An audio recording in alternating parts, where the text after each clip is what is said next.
అలాగే అచేతనావస్థలో ఉన్న మనలని చైతన్యవంతులుగా మార్చిన చైతన్యమూర్తి భగవాన్ బ్రహ్మర్షి పితామహ పత్రిజీ గారికి గట్టిగా గట్టిగా గట్టిగా క్లాప్స్ కొడదాం. ఎంతో అందాన్ని ఆనందాన్ని పంచుతున్న ప్రకృతి మాతకు, గోమాతకు, భూమాతకు, మనకు జన్మనిచ్చినటువంటి తల్లిదండ్రులకు, ఇక్కడికి విచ్చేసినటువంటి ప్రతి ఒక్క దివ్యాత్మ స్వరూపులందరికీ కూడా గట్టిగా claps. Thank you, thank you, thank you.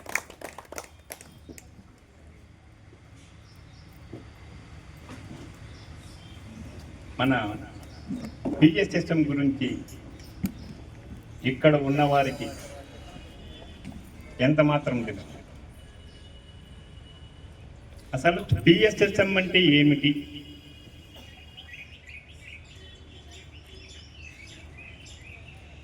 ప్రతి ఒక్కటి సొసైటీలుగా ఉన్నాయి. ఏదైనా తీసుకోండి, ఒక్క సొసైటీ మాత్రమే. కానీ మనది ఒక movement, pyramid spiritual society movement. Movement అంటే అర్థం ఏంటి? కదలిక. ఎప్పుడు కదులుతూ కదులుతూ కదులుతూ ఉండేదే మన పిఎస్ఎస్ఎం అన్నది. ఈ పిఎస్ఎస్ఎం యొక్క గొప్పతనం ఏమిటి? ఏమిటి దీని గొప్పతనం? ఇది కూడా ఒక ఆధ్యాత్మిక సమస్యే కదా. ఇలాంటి సమస్యలు ఎన్నున్నాయి ఈ సృష్టిలో, ఈ ప్రపంచంలో. ఈ ప్రపంచంలో ఎన్నో ఆధ్యాత్మిక సమస్యలు ఉన్నాయి. ఆ సమస్యలకి ఈ పిఎస్ఎస్ఎంకి ఉన్నటువంటి తేడా ఏమిటి గమనించారా? మనము కూడా కొన్ని ఏళ్ల సంవత్సరాల నుంచి మనం ధ్యానం చేస్తున్నాం. పిఎస్ఎస్ఎం అని అంటున్నాం. మనం ఏమంటే ఐఎమ్ పిరమిడ్ మాస్టర్ అని అంటున్నాం. కానీ మన పిఎస్ఎస్ఎం యొక్క గొప్పతనం ఏమిటి? ఈ పిరమిడ్ స్పిరిచువల్ సొసైటీ మూమెంట్స్ యొక్క గొప్పతనం ఏమిటి? ఏమండి? ప్రతి ఒక్కరూ మాస్టర్ కావాలి. మేడం గారికి క్లాప్స్ కొట్టండి. అంటే ఇందులో ఎవరు శిష్యుడు అనేవాడే ఉండకూడదు, అందరూ మాస్టర్ కావాలని. మీకు నేను చేయకొడతానండి, ఎందుకంటే నోరు తిడతామని చెప్పింది. కానీ దానికన్నా గొప్పది ఒకటి ఉందండి. మీరు చెప్పారు, సంతోషం. దానికన్నా గొప్పది ఒకటి ఉందండి. నేను అనుభవపూర్వకంగా తెలుసుకున్నటువంటి విషయమే మీకు చెప్తాను. ఈ ప్రపంచంలో ఎన్నో ఆధ్యాత్మిక సంస్థలు ఉండవచ్చు, కానీ సామాన్య మానవుడిని కూడా జ్ఞానిగా మార్చినటువంటి ఆధ్యాత్మిక సంస్థ ఏదైనా ఈ ప్రపంచంలో ఉన్నది అంటే అది ఒక్క పిఎస్ఎస్ఎం మాత్రమే. తెలుసండి, నేను సామాన్యుణ్ణి, నేను చాలా సామాన్యుణ్ణి. కానీ ఈరోజు కొన్ని లక్షల మందికి నేను తెలుసుకున్నటువంటి జ్ఞానాన్ని పంచుతున్నానంటే అది ఎవరి యొక్క లబ్ధి, ఎవరి నుంచి నేను ఆ లబ్ధి పొందాను? ఒక్క పిఎస్ఎస్ఎం నుంచేనే కదా. సామాన్య మానవుడిని కూడా జ్ఞానిగా మార్చినటువంటి ఆధ్యాత్మిక సంస్థ ఏదైనా ఉన్నది అంటే దట్ ఈజ్ పిఎస్ఎస్ఎం. ఒక్కసారి పిఎస్ఎస్ఎం గట్టిగా క్లాప్స్ కొట్టండి. అలాగే పత్రిజీ గారి విషయం, ఈ సంస్థకు ఒక అధినేత ఉన్నారు కదా. పత్రిజీ గారు అంటే ఎవరు? పత్రిజీ గారు చెప్పినటువంటిది ఏంటి? మనకు ఏం చెప్పారండి?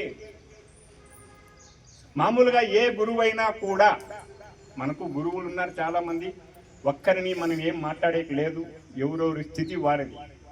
వారు ఏం చేశారు? ఒక మంత్రాన్ని ఇస్తారు, ఏదో ఒక మంత్రాన్ని ఉపదేశం చేస్తారు, ఏదో ఒకటి వారికి తోచిండేది.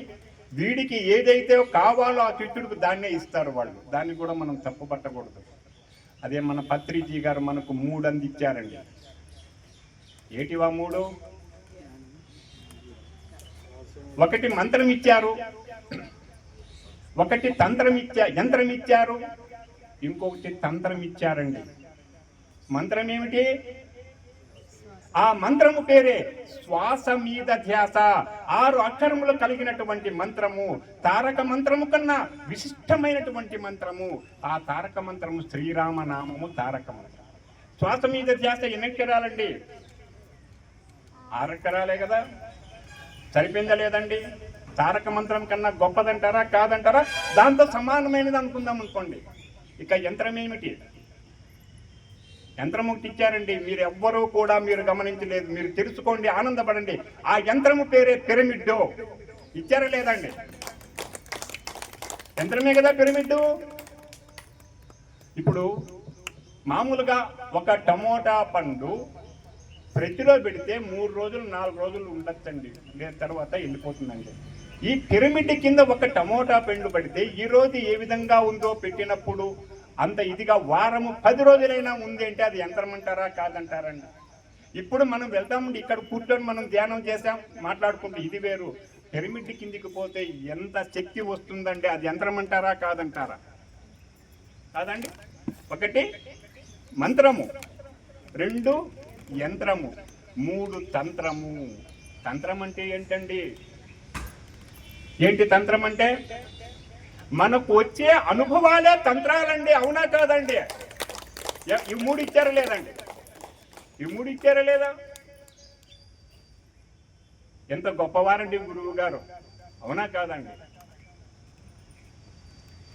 నరుణ్ణి జ్ఞానిగా చేసిన ధ్యాన మంత్రమే శ్వాస మీద ధ్యాస.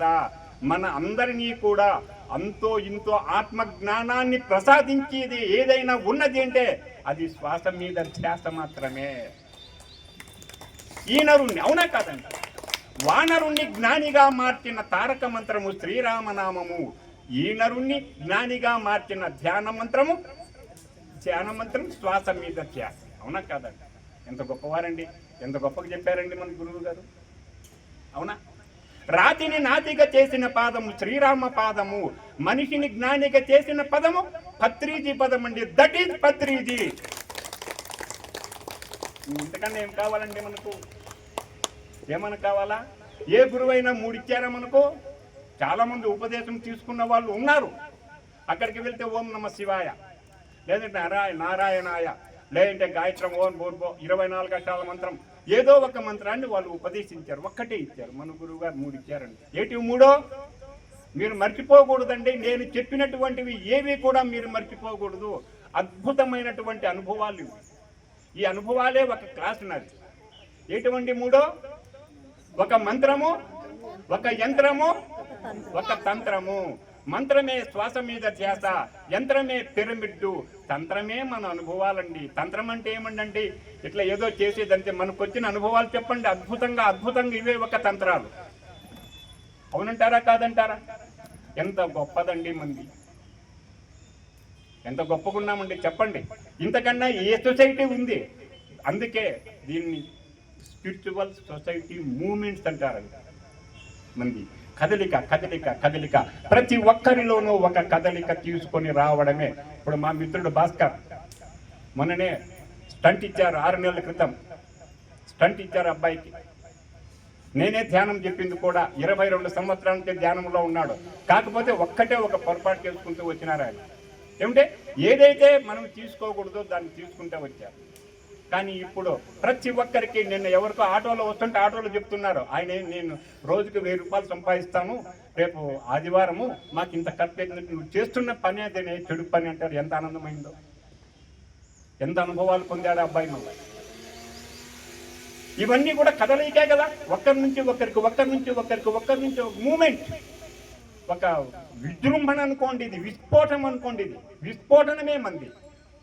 కానీ ఎవరైతే వచ్చి చెప్తున్నారండి బయటికి, అయ్యా మాంసం మానండి అని ఎవరైనా చెప్తున్నారా? ఎంతో మంది ఉన్నారు, పెద్దవారు, గొప్పవారు ఉన్నారు. ఒక్కరు కూడా బయటకు వచ్చి చెప్పలేదు. మనం గర్వంగా చెప్తున్నాం. ప్రతిరోజు ఏదో ఒక ఊరిలో, ఏదో ఒక గ్రామంలో, ఏదో ఒక రాష్ట్రంలో, ఏదో ఒక దేశంలో శాకాహార ర్యాలీలు జరుగుతున్నాయా లేదా? జరుగుతున్నాయి కదండి. ఎవరు చేస్తున్నారంట? నిన్నలా మొన్న కాళహస్తిలో జరిగింది, అద్భుతంగా జరిగింది. నిన్నలా మొన్ననే. ఈరోజు ఎక్కడో ఒక చోటు జరుగుతుంది. ఇదే మనం ఆగస్టు 15న 2017 ఆగస్టు 15న నాకు తెలిసి ఇక్కడ ఈ ర్యాలీ చేశాం. నేను ఆ రోజు పాల్గొన్నా. ఎందుకు చేయాలి? అది ఎందుకు చేయాలంటే భగవద్గీత చాలా మటుకు అందరికీ తెలిసే ఉంటుంది, నేను చెప్పాల్సిన పని లేదు. యదా యదాకి ధర్మస్య గ్లానిర్భవతి భారత అభ్యుత్థానం అధర్మస్య తదత్మాన్యం సృజామ్యహం అన్నారు కృష్ణ భగవానుల వారు. అంటే ఏంటి? ఎప్పుడైతే ధర్మము నశించి అధర్మము పెచ్చు మీరుతుందో అప్పుడు నాకుగా నేను ఉద్భవిస్తాను అన్నాడు. అసలు ధర్మం అంటే ఏమిటి? ఏమిటండి ధర్మం అంటే? ఏమిటి? న్యాయము ధర్మము అంటే ఏమిటి చెప్పాలి కదమ్మా. ఇంకెందుకు మూమెంట్ మనకి? అంటే ఏదైతే ఆచరించవలసి ఉన్నదో దాన్ని ఆచరించడమే ధర్మము. మనం ఏం చేస్తున్నాం? ఏదైతే ఆచరించకూడదో దాన్ని ఆచరిస్తున్నాం. అలాంటప్పుడు నాకుగా నేను ఏదో ఒక విధంగా ఉద్భవిస్తాను అని చెప్పని సెలవిచ్చారు. ఆ విధంగా ఉద్భవించినటువంటి మహానుభావుడే బ్రహ్మర్షి పితామహ పత్రిజీ గారండి, ఇంకెవరూ కాదు. ఈరోజు ఇంతమంది మనము ఏదో ఎంతో కష్టపడి ఒక విస్ఫోటనము లేకుండా శాకాహార ర్యాలీలు చేయగలుగుతున్నామంటే ఎవరిది? ఎవరు దానికి మూల పురుషుడు? పత్రిజీ గారే కదా. ఆయన నిలబెట్టాడండి. ఎవరు? కృష్ణ పరమాత్ముల వారి యొక్క మాట. వేదవ్యాసులు రచించినటువంటి భగవద్గీతలో ఉన్నటువంటి ఆ శ్లోకానికి అర్థాన్ని ఎవరు పెట్టారే అంటే పత్రిజీ గారు నిలబెట్టారు. ఎంతోమంది చెప్పొచ్చు భగవద్గీత, నేను కాదను. కానీ ఆచరించే వాళ్ళు ఎవరు? ఆచరింపజేస్తున్న వాళ్ళు ఎవరు? ఒకరోజు సభలో ఇలాగనే ఆధ్యాత్మిక సభలో కూర్చొని ఉంటే 6 మంది నాతో కలిపి, నేను 4వ వాడిని, మిగతా 3 చాలా గొప్పవారు. చాలా సభలు మన ధ్యానం సభలు అంటే మనము వాళ్ళు వచ్చేసి ఆధ్యాత్మికంగా చాలా చేసినటువంటి వాళ్ళు మైక్ తీసుకుంటానే జీవహింస మహాపాపము 4 అన్నారు. నా పక్షం నా దగ్గరికి వచ్చింది. అప్పుడు సంతోషపడినా, అయ్యా మీరు పెద్దలో జీవహింస మహాపాపము అని అంటున్నారు, సంతోషము. ఇక్కడ మీ శిష్యులు ఏమైనా ఉన్నారేమో అంటున్నారేమో, ఇదే మాట బయటకు వచ్చానండి అన్న. సత్యం కదా జీవహింస మహాపాపము, సత్యమే కదా అది. కానీ సత్యాన్ని చెప్పడానికి మీరెందుకు భయపడుతున్నారు? బయటకు వచ్చి చెప్పండి అంటే, మనం చెప్తే ఎవరు వింటారో అన్నారు. వాళ్ళు వింటారో వినరో నీకు అనవసరం, చెప్పడము నీ ధర్మము. అది చెప్పలేదంటే నువ్వు ధర్మాన్ని ఆచరించినట్లేని చెప్పినని సభలో నేను వారితో కొట్లాడి ఆ రోజు నుంచి ఒక 5-6 సభలకు నన్ను పిలవలేదు. వాళ్ళు పిలవకపోతే పనులే. అక్కడ పోయి మనమేంది అబద్ధం చెప్పేది? ఇంకా సత్యాన్ని చెప్పకుండా ఏంది బోధించాలో వాళ్ళకి ఇంకా పిలవలేదు. మళ్ళీ వాళ్ళే పిలుస్తూ వచ్చారు. నేను ఒక్కటే మాట చెప్పాను, మీరు ఈ మాట చెప్పేటప్పుడు బయటికి మీరు ఉండండి, 1000 మందిని నేను పిలుచుకొని వస్తాను, 1000 మంది కలిసి ర్యాలీ చేస్తాను. లేదంటారా? ఏ సభలో కూడా జీవహింస మహాపాపము అని మీరు అనకూడదు అని చెప్పాను. దానికోసం పిలవలే వాళ్ళు. 4-5 సభలకు పిలవకపోతే నాదేం పోతుంది? అలాంటి వారు ఉన్నప్పుడు మన గురువు గారు చెప్పినటువంటి దాన్ని ఒక మూమెంట్ తీసుకొచ్చారు. దీనికి ఏమిటికి? శాకాహార ర్యాలీలకే ఒక మూమెంట్ తీసుకొని వచ్చారు పత్రిజీ గారు. తీసుకొచ్చారా లేదండి? ఏం సార్ తీసుకొచ్చారా లేదా? తీసుకొచ్చారు కదా. ఆ తీసుకొచ్చినటువంటి ఆ మహానుభావునికి గట్టిగా క్లాస్ కొడదామండి. ఎంత క్లాస్ కొట్టినా కూడా రుణం తీరదు.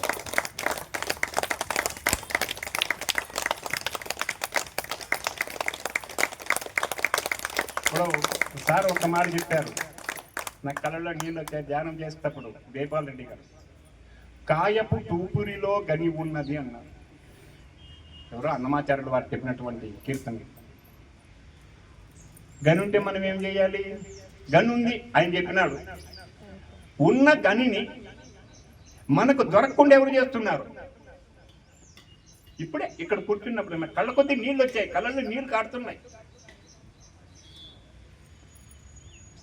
ఎవరు దానిని అడ్డుకుంటున్నారు? మనకు ఆ గనిని ప్రసాదించకుండా. గని అంటే మీ జ్ఞాన నిధి. అది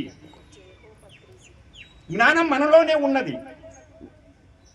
దాన్ని మనకు చేరకుండా చేస్తున్నటువంటి వ్యక్తులు ఉన్నారు. ఎవరు వారు?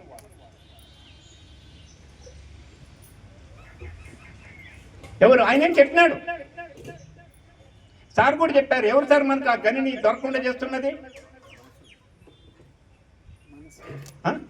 కాదండి, కామస్య క్రోధస్య లోభస్య.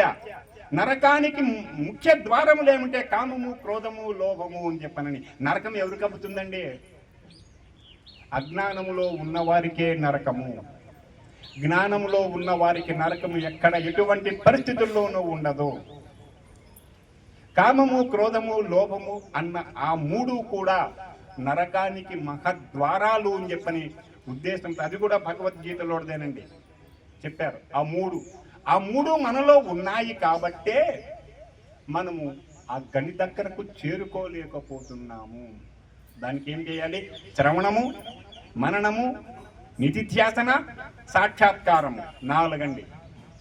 శ్రవణం చేయాలి, మననము చెయ్యాలి. మీరు ఇక్కడ సార్ నేను కూడా నాతో మాత్రం మీరు అందరూ ఉన్నారు కదా.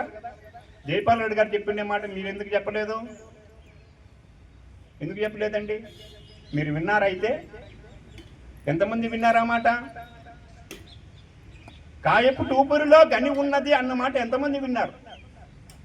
ఇంకేంటి మనం విండేది? విన్నదాన్ని ఎంతమంది మననం చేశారు? ఆ మననము చెయ్యడమే నిధి. ఆ మననం చేస్తే నిధి పైన ధ్యాస పడుతుంది మనకు. ఆ నిధి పేరే జ్ఞానము. ఎప్పుడైతే దానిపైన మనము ధ్యాస పెడితే అదే సాక్షాత్కారం. ఇంకేమైనా ఉందా? ఈ సాక్షాత్కారం ఏ విధంగా వస్తుందండి? అనుకోకుండా జరుగుతుందా, క్రమంగా జరుగుతుందా? సాక్షాత్కారం అన్నది అనుకోకుండా జరుగుతుందా, క్రమంగా జరుగుతుందా? అనుకోకుండా. ఏ విధంగా అమ్మా చెప్పాలి కదా. రెండింటికి మనము ఒకటి అనుకోకుండా జరిగేది నిజమే. మేడం గారి క్లాస్ కొట్టండి. సాక్షాత్కారం అనేది అనుకోకుండానే జరిగేది.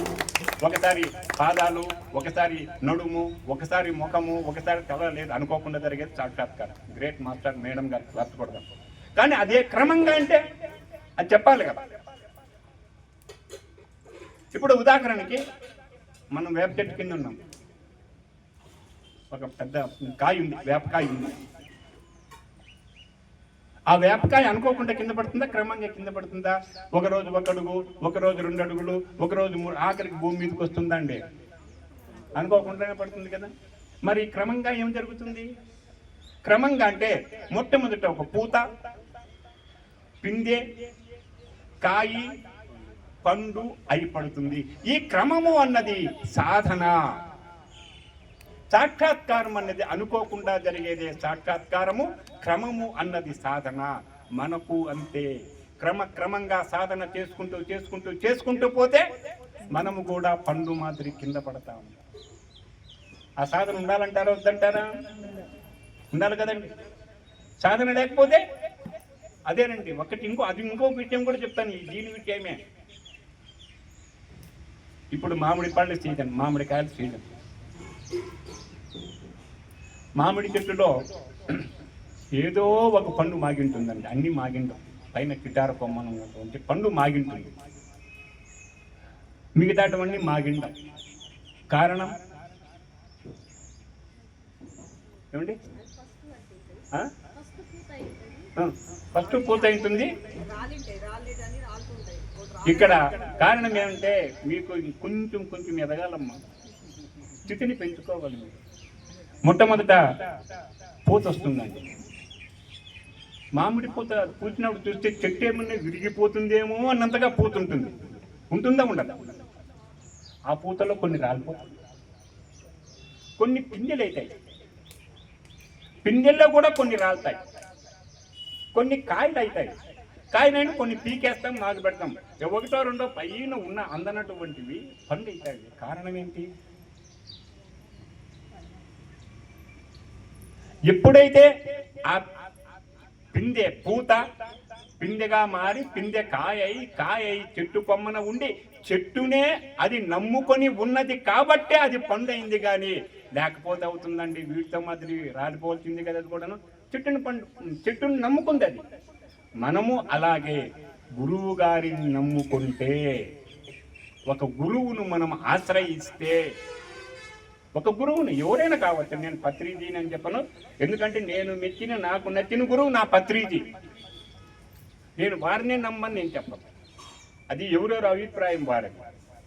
కానీ గంటాపదంగా చెప్పేది మాత్రం నేను పత్రిజీ గారి మీద చెప్తాను. ఎందుకంటే భగవద్గీతలో ఉన్నటువంటిది యదా యదాకి ధర్మస్య గ్లానిర్భవ ఎత్ర ఎత్ర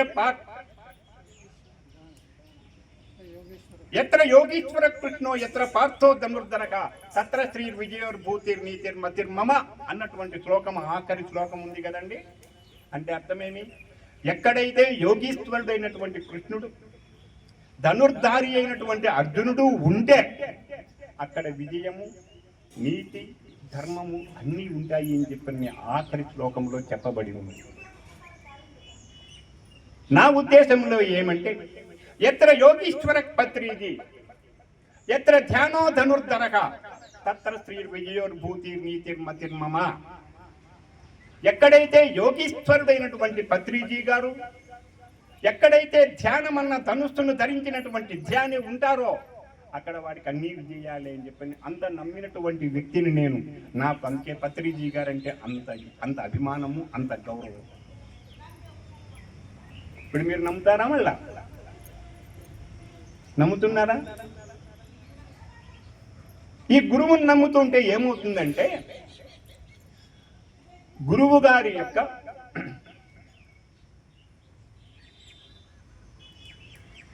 ఆశిష్టులు అనుకోండి, వారి సంకల్పం అనుకోండి ఎలా ఉంటాయి అంటే, మామూలుగా మనందరికీ తెలుసు రత్నాలు ఉన్నాయి, కొన్ని నవరత్నాలు అనేవి ఉన్నాయి. వజ్రము, వైఢూర్యము, పుష్యరాగము, అవి ఇవన్నీ 9 ఉన్నాయి. వాటన్నిటికన్నా గొప్ప రత్నం ఒకటి ఉంది. దాని పేరే చింతామణి. చింతామణి చాలా గొప్పది.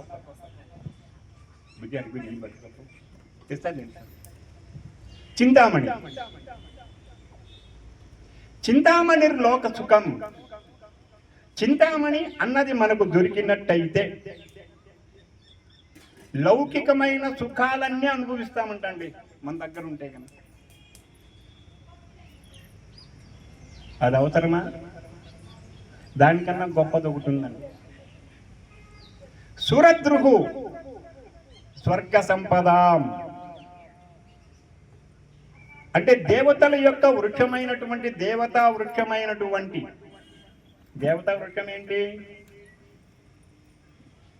దేవతా వృక్షం పేరు ఏంటండి?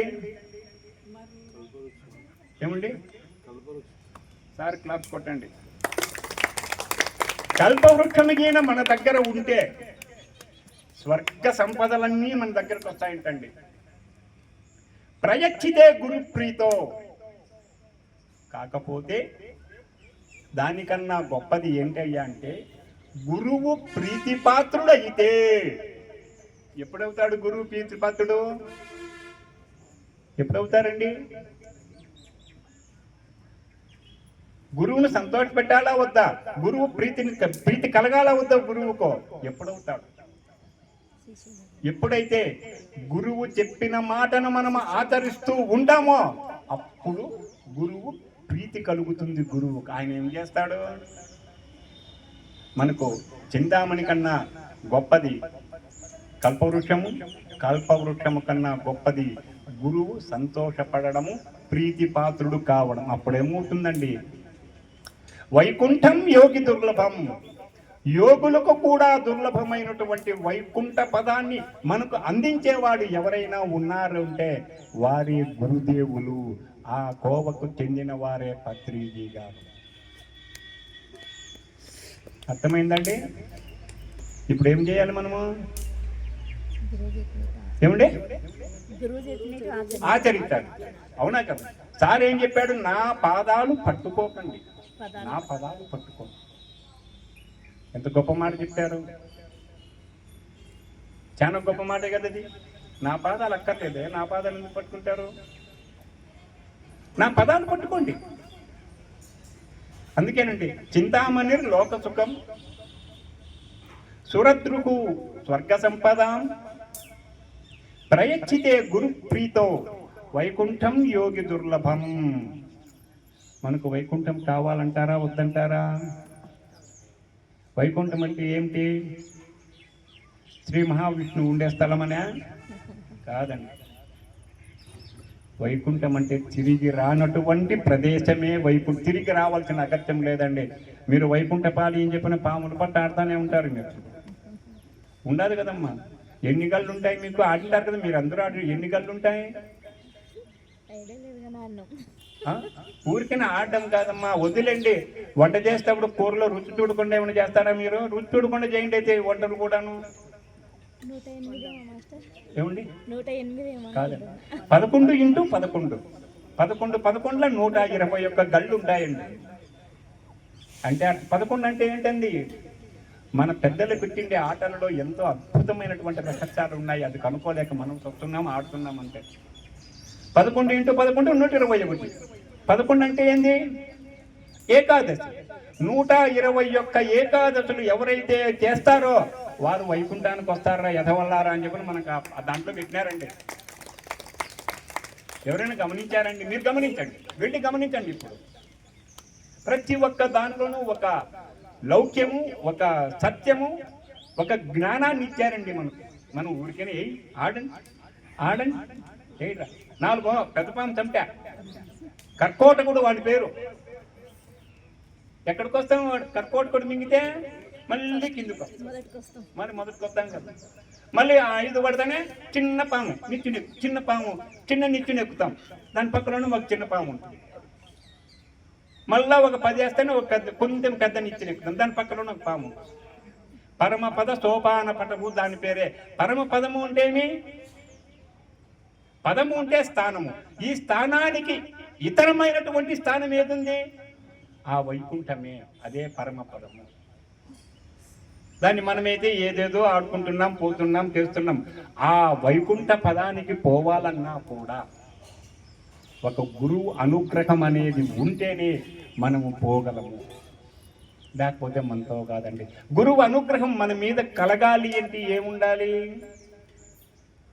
గురువు చెప్పినటువంటి మాటను మనము ఆచరించాలి. ఆచరిస్తున్నామా? ఎంతమంది ఆచరిస్తున్నారండి? నేనైతే ఆచరించలేదమ్మా. ఎంతమంది ఆచరిస్తున్నారు? చేతులు ఎత్తండి అమ్మా. ఎందుకు మీకు ధైర్యమో? ఆచరించడం ధైర్యం ఎత్తండి. నేను 2 చేతులు ఎత్తుతాను. నేను అంటే మీరు ఆచరించలేదని కదా మీ ఉద్దేశము, అంతే కదండి? ఆచరిస్తున్నారా లేదా? అంటే ఆచరిస్తున్నా చెయ్యొత్తాలండి. నేను ఊరికే ఒప్పుకున్నాడు. ఆచరిస్తున్నాము అంటే ధైర్యంగా చెయ్యొత్తండి. ఆచరిస్తున్నారు కదా. ఆచరిస్తున్నామంటే ఒకటి క్లాసులు వినేదే కాదు, క్లాసులు చెప్పేదే కాదు, ప్రతి ఒక్కదాన్ని మనం ఆచరించాల్సింది. లేదండి, ఒకటి భగవద్గీత 700 శ్లోకాల్లో ఉన్న సత్యాన్ని ఆచరించమంటే ఎవరి చేత కాదు. అందులో ఉన్న 1, 2, 3 ఆచరిస్తే చాలు. మనం 1, 2, 3 ఆచరిస్తే చాలు. అన్ని ఆచరించి మనతో కూడా గురువు గారు చెప్పిండేది ఒక్కటి.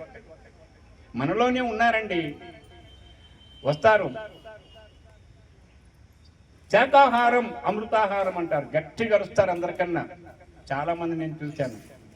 మళ్ళీ ఎక్కడానికి కానీ పోయేతోటి కానీ కనపడితే కానీ ఏముందు చూడరా పుట్లు కోసిండేది అని అంటారు, అంటున్నారండి. నేను చూశాను. నేను నా కళ్ళతో, నా చెవులతో నేను విన్నాను ఆ మాట. అనుకుంటే సరేలే, వీళ్ళు ఇంకా ఎప్పుడు మారుతారు ఏముందో పక్కకి వెళ్ళిపోతూ వచ్చినాం, అంతేగాని ఆ ఆలోచన కూడా మన మనసులో రాకూడదు. రావచ్చునా? అది ఆచరించడం అంటే. మా అబ్బాయి ఉండే, పెద్ద అబ్బాయి ఉండండి. మా చిన్న అబ్బాయి మొట్టమొదటి మాంసం మానేశాడు, నా భార్య మానేసింది, తర్వాత నేను మాన్నా. నా పెద్దవాడికి అడిగాను, కాదురా ముగ్గురము తినలేదు, నీ ఒక్కడికి ఏం రేట్లంటే వాడు ఒక్క మాట అన్నాడు, అప్పా నీవు ఎన్ని రోజులు తిన్నావో అన్ని రోజులు తిని వదిలేస్తానప్ప అన్నాడు. నేనేమన్నా మాట్లాడకపోతుంది ఇంకా? వాడు పక్కన కూర్చొని మళ్ళా వాడు తెచ్చుకున్నా కూడా, మేము ఆదివారం అయితే తీసుకొచ్చలేదు, మంగళవారం తెచ్చుకునేస్తే కానీ పక్కలో కూర్చొని తింటూ మేమే మాసకించుకునేది. 2012లో కర్తాలు పోయినా. ఉదయాన్నే సారు స్పీచ్ ఇన్నాడు. ఆ రోజు కరుణ, శాంతి, దయ, జాలి, ఇవి 4 గురించే చెప్పినాడు సార్. ఆ రోజు ఇంటికి వచ్చినాం, 10 రోజులు ఉండి. ఇంటికి వస్తానే, అమ్మ రేపటి నుంచి మన ఇంట్లోకి మాంసం ముఖ్య రాకూడదు అన్నాడు వారు. నిజంగా సార్, ఆ రోజు నుంచి ఈ రోజు వరకు కూడా మా పిల్లలు, ఒకవేళ నేనైనా ఎవరైనా పిల్లలు పుట్టినరోజు అంటే, తాతయ్య రావాలి తాతయ్య మాకు ఆశీర్వదించాలంటే వెళ్తాను, వాళ్ళు ఇచ్చిండే కేక్ కొంచెం నోట్లో పెట్టుకుంటాం. మా పిల్లలు కనీసం కేకు కూడా ముట్టారండి వాళ్ళు. అట్లా మారాలండి, ఎవరైనా మారితే అలా మారాలి. నేనని చెప్తున్నాను. కేక్ పిల్లలు పిలుస్తారు, మనం పోకపోతే బాగుండదు, పోయి తాతయ్య నువ్వు రావాల తాతయ్య, పిల్లలు ఇచ్చి పిలిస్తే పోతాను, కొద్దిగా నువ్వే పెట్టమంటే కొంచెం తీసుకుంటాను వస్తాను. ఎందుకంటే మా పిల్లలు అది కూడా ఎందుకు తీసుకోవాలంటే దాంట్లో ఇవి కలిపింటారు కాబట్టి మేము తీసుకోము. గురువు గారి బర్త్డే మేము ప్రతి సంవత్సరం మా ఇంట్లో చేస్తుంటాం. నవంబర్ 11న కేక్ కావాలి కదా, పుట్టపర్తికి పోయి కేక్ తీసుకొని వచ్చేసి మేము కేక్ కోస్తుంటామండి. పుట్టపర్తి కేక్ కోస్తుంటాం గురువు గారికి. ప్రతి కిరణాలు చేసాం. ఆ విధంగా మనం ఆచరించుకుంటూ వస్తే మనకి ఏది కావాలో దాన్ని ఇచ్చేవాడండి గురువు గారు. ఈరోజు ఇంకేనా ఆచరిస్తామా? తూచా తప్పకుండా అన్నీ ఆచరించాల్సిందే. ఒక్కటిని కాదండి, ప్రతి ఒక్కటిని గురువు గారు చెప్పిన ప్రతి ఒక్క మాటను మనము ఆచరించి తీరవలసినదే. అదేమని చెప్పింది. అందుకే సార్ దగ్గరికి పోవాలంటే చాలా మంది భయపడతారు. ఏం చెప్తాడు సారు, అది మనకు సాధ్యమో కాదు, ఎందుకు పోవాలి అనేటట్టుగా ఉంటాడు. సార్ అవన్నీ ఆలోచన చేయడు. ఆయన దగ్గర నో అనే మాట రాకూడదు. ఎస్ అంతే, ఎస్ సార్ నేను చేయలేను సార్ అనేది ఉండకూడదు. ప్రతి దానికి yes yes yes, no no అంటాడు. నో అనేది లేదు అంటాడు బాగా. చాలా మంది ధైర్యం చేసి పోలేరు అక్కడ. కాబట్టి ఇప్పటికైనా సరే గురువు చెప్పినటువంటి మాటను ఆచరిద్దాం. మనందరము కూడా ఆచరిద్దామండి. ఆచరించి ఆయన బాటలో మనం నడుద్దాం. నడిచి మనకేం కావాలి? ఇప్పుడు ఇంకా ఏం కావాలి మనకు? భోజనం ఇంకా లేట్ అవుతుందిలేండి. ఏం కావాలి మనకు? జ్ఞానం కావాలి. జ్ఞానం ఎప్పుడు వస్తుందండి? మీరు మంచి ప్రశ్న వేసినారు. జ్ఞానం కావాలి అంటే ఏం కావాలి? జ్ఞానము కావాలి అంటే అజ్ఞానం పోతే జ్ఞానం వస్తుందండి. ఇప్పుడు జ్ఞానం అజ్ఞానం ఆ తీసేస్తే ఏముంది అక్కడ? జ్ఞానమే కదా. అజ్ఞానంలో ఆ తీస్తే జ్ఞానం. అజ్ఞానం పోయిందనుకో జ్ఞానం వచ్చినట్లే. అవునా కదా? అజ్ఞానంతో మనం తెలియకుండా ఎన్నో పనులు చేసింటాము. తెలియక చేయడం అజ్ఞానము, తెలిసి చేయడం పాపము, మహాపాతకము. ఇప్పటికైనా కనుక్కున్నాం మనం. ఇప్పటికైనా ఒక రూట్లోకి వచ్చాం మనం.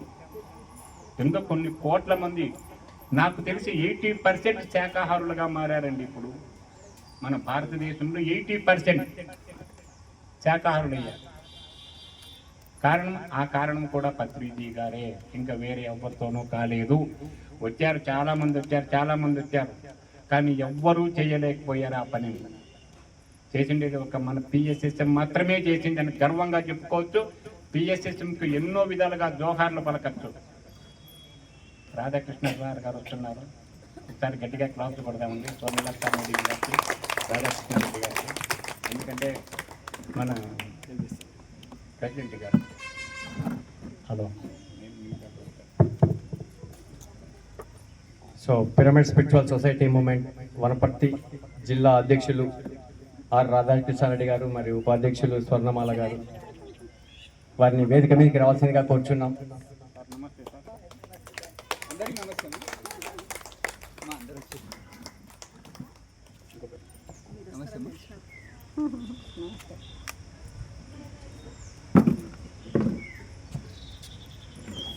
Okay masters, so thank you. Master యొక్క సందేశం మళ్ళీ కంటిన్యూ చేద్దాం. ఈరోజు నిజం చెప్పాలంటే ఏప్రిల్ 19వ తారీఖున నేను మర్చిపోలేను జరిగింది. ఏప్రిల్ 19, ఎందుకంటే గొప్ప యోగీశ్వరుడు నేను కలిసినటువంటి రోజు. ఆ 19కి నాకు ఏదో సంబంధం ఉందండి, అది కూడా చెప్తాను. 2015 ఏప్రిల్ 19వ తారీఖున మొట్టమొదటి నా క్లాస్ జరగడం వేంపల్లె శ్రీ వేదవ్యాస పిరమిడ్ ధ్యాన కేంద్రంలో సూర్యప్రకాష్ గుప్తా గారు ఆధ్వర్యంలో జరిగింది. మొట్టమొదటి క్లాస్ 19వ తారీఖున.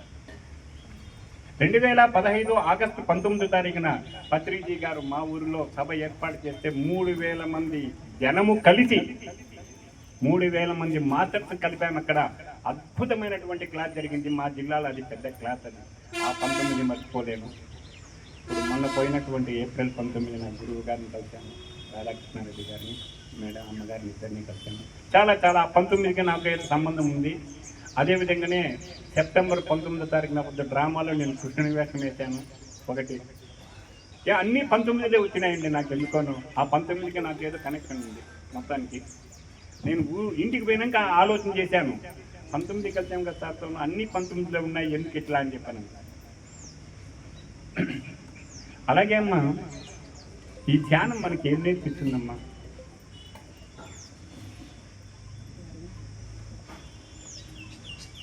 ఇప్పుడు మనం ధ్యానానికి వచ్చాం కదా, మనందరం ధ్యానానికి వచ్చాం. ఏం నేర్పించింది మనకు ధ్యానం? ఏం నేర్చుకున్నారు మీరు? ఏమండి? ఎరుక స్థితి. ఎరుక. ఎరుక అంటే ఏంటమ్మా? మనం ధ్యానం చేసిన తర్వాత మనం ఏ విధంగా నడుచుకోవాలి అంటే ఎరుక అంటే ఏంటి మొట్టమొదట అమ్మా? ఏమండి? కొంచెము నాకు వయసు అయిపోయిందమ్మా, వినపడదు, గట్టిగా చెప్పండి, మర్చిపోకుండా ఉంటారు. మేడం గారు ధ్యాస అని చెప్తున్నారు, అమ్మ మమ్మీ ధ్యాస అని చెప్తున్నారు. ఎరుక అంటే తన స్థితిలో తాను ఉండడమే ఎరుకమ్మ, ఇంకేమీ కాదు. నీ స్థితిలో నువ్వు ఉండు. మనమేం చేస్తున్నాము ఇప్పుడు? స్వధర్మాన్ని మర్చిపోయాము, పరధర్మాన్ని పట్టుకున్నాం. స్వధర్మం అంటే ఏమిటి? మనది మనం, మనది కాదు.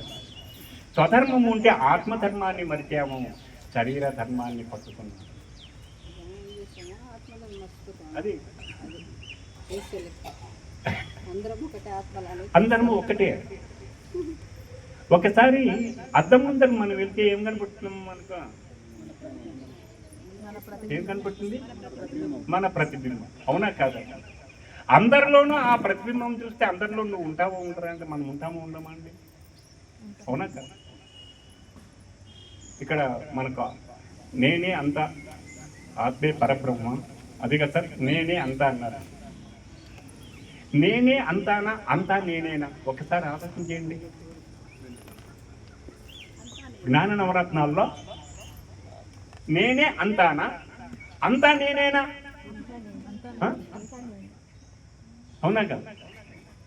అక్కడ ఉన్నది ఏం సార్? ఇది రాసినది ఎక్కడ? మన కొటేషన్ జైపాల్ రెడ్డి గారు ఆత్మే పరబ్రహ్మ అనే దానికి కొటేషన్ ఏం రాశారు ఇక్కడ?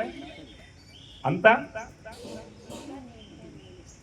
అంతా అక్కడ రాసిండేది నేను మర్చిపోయానమ్మా. నేనే అంతా అని రాశారు కదా.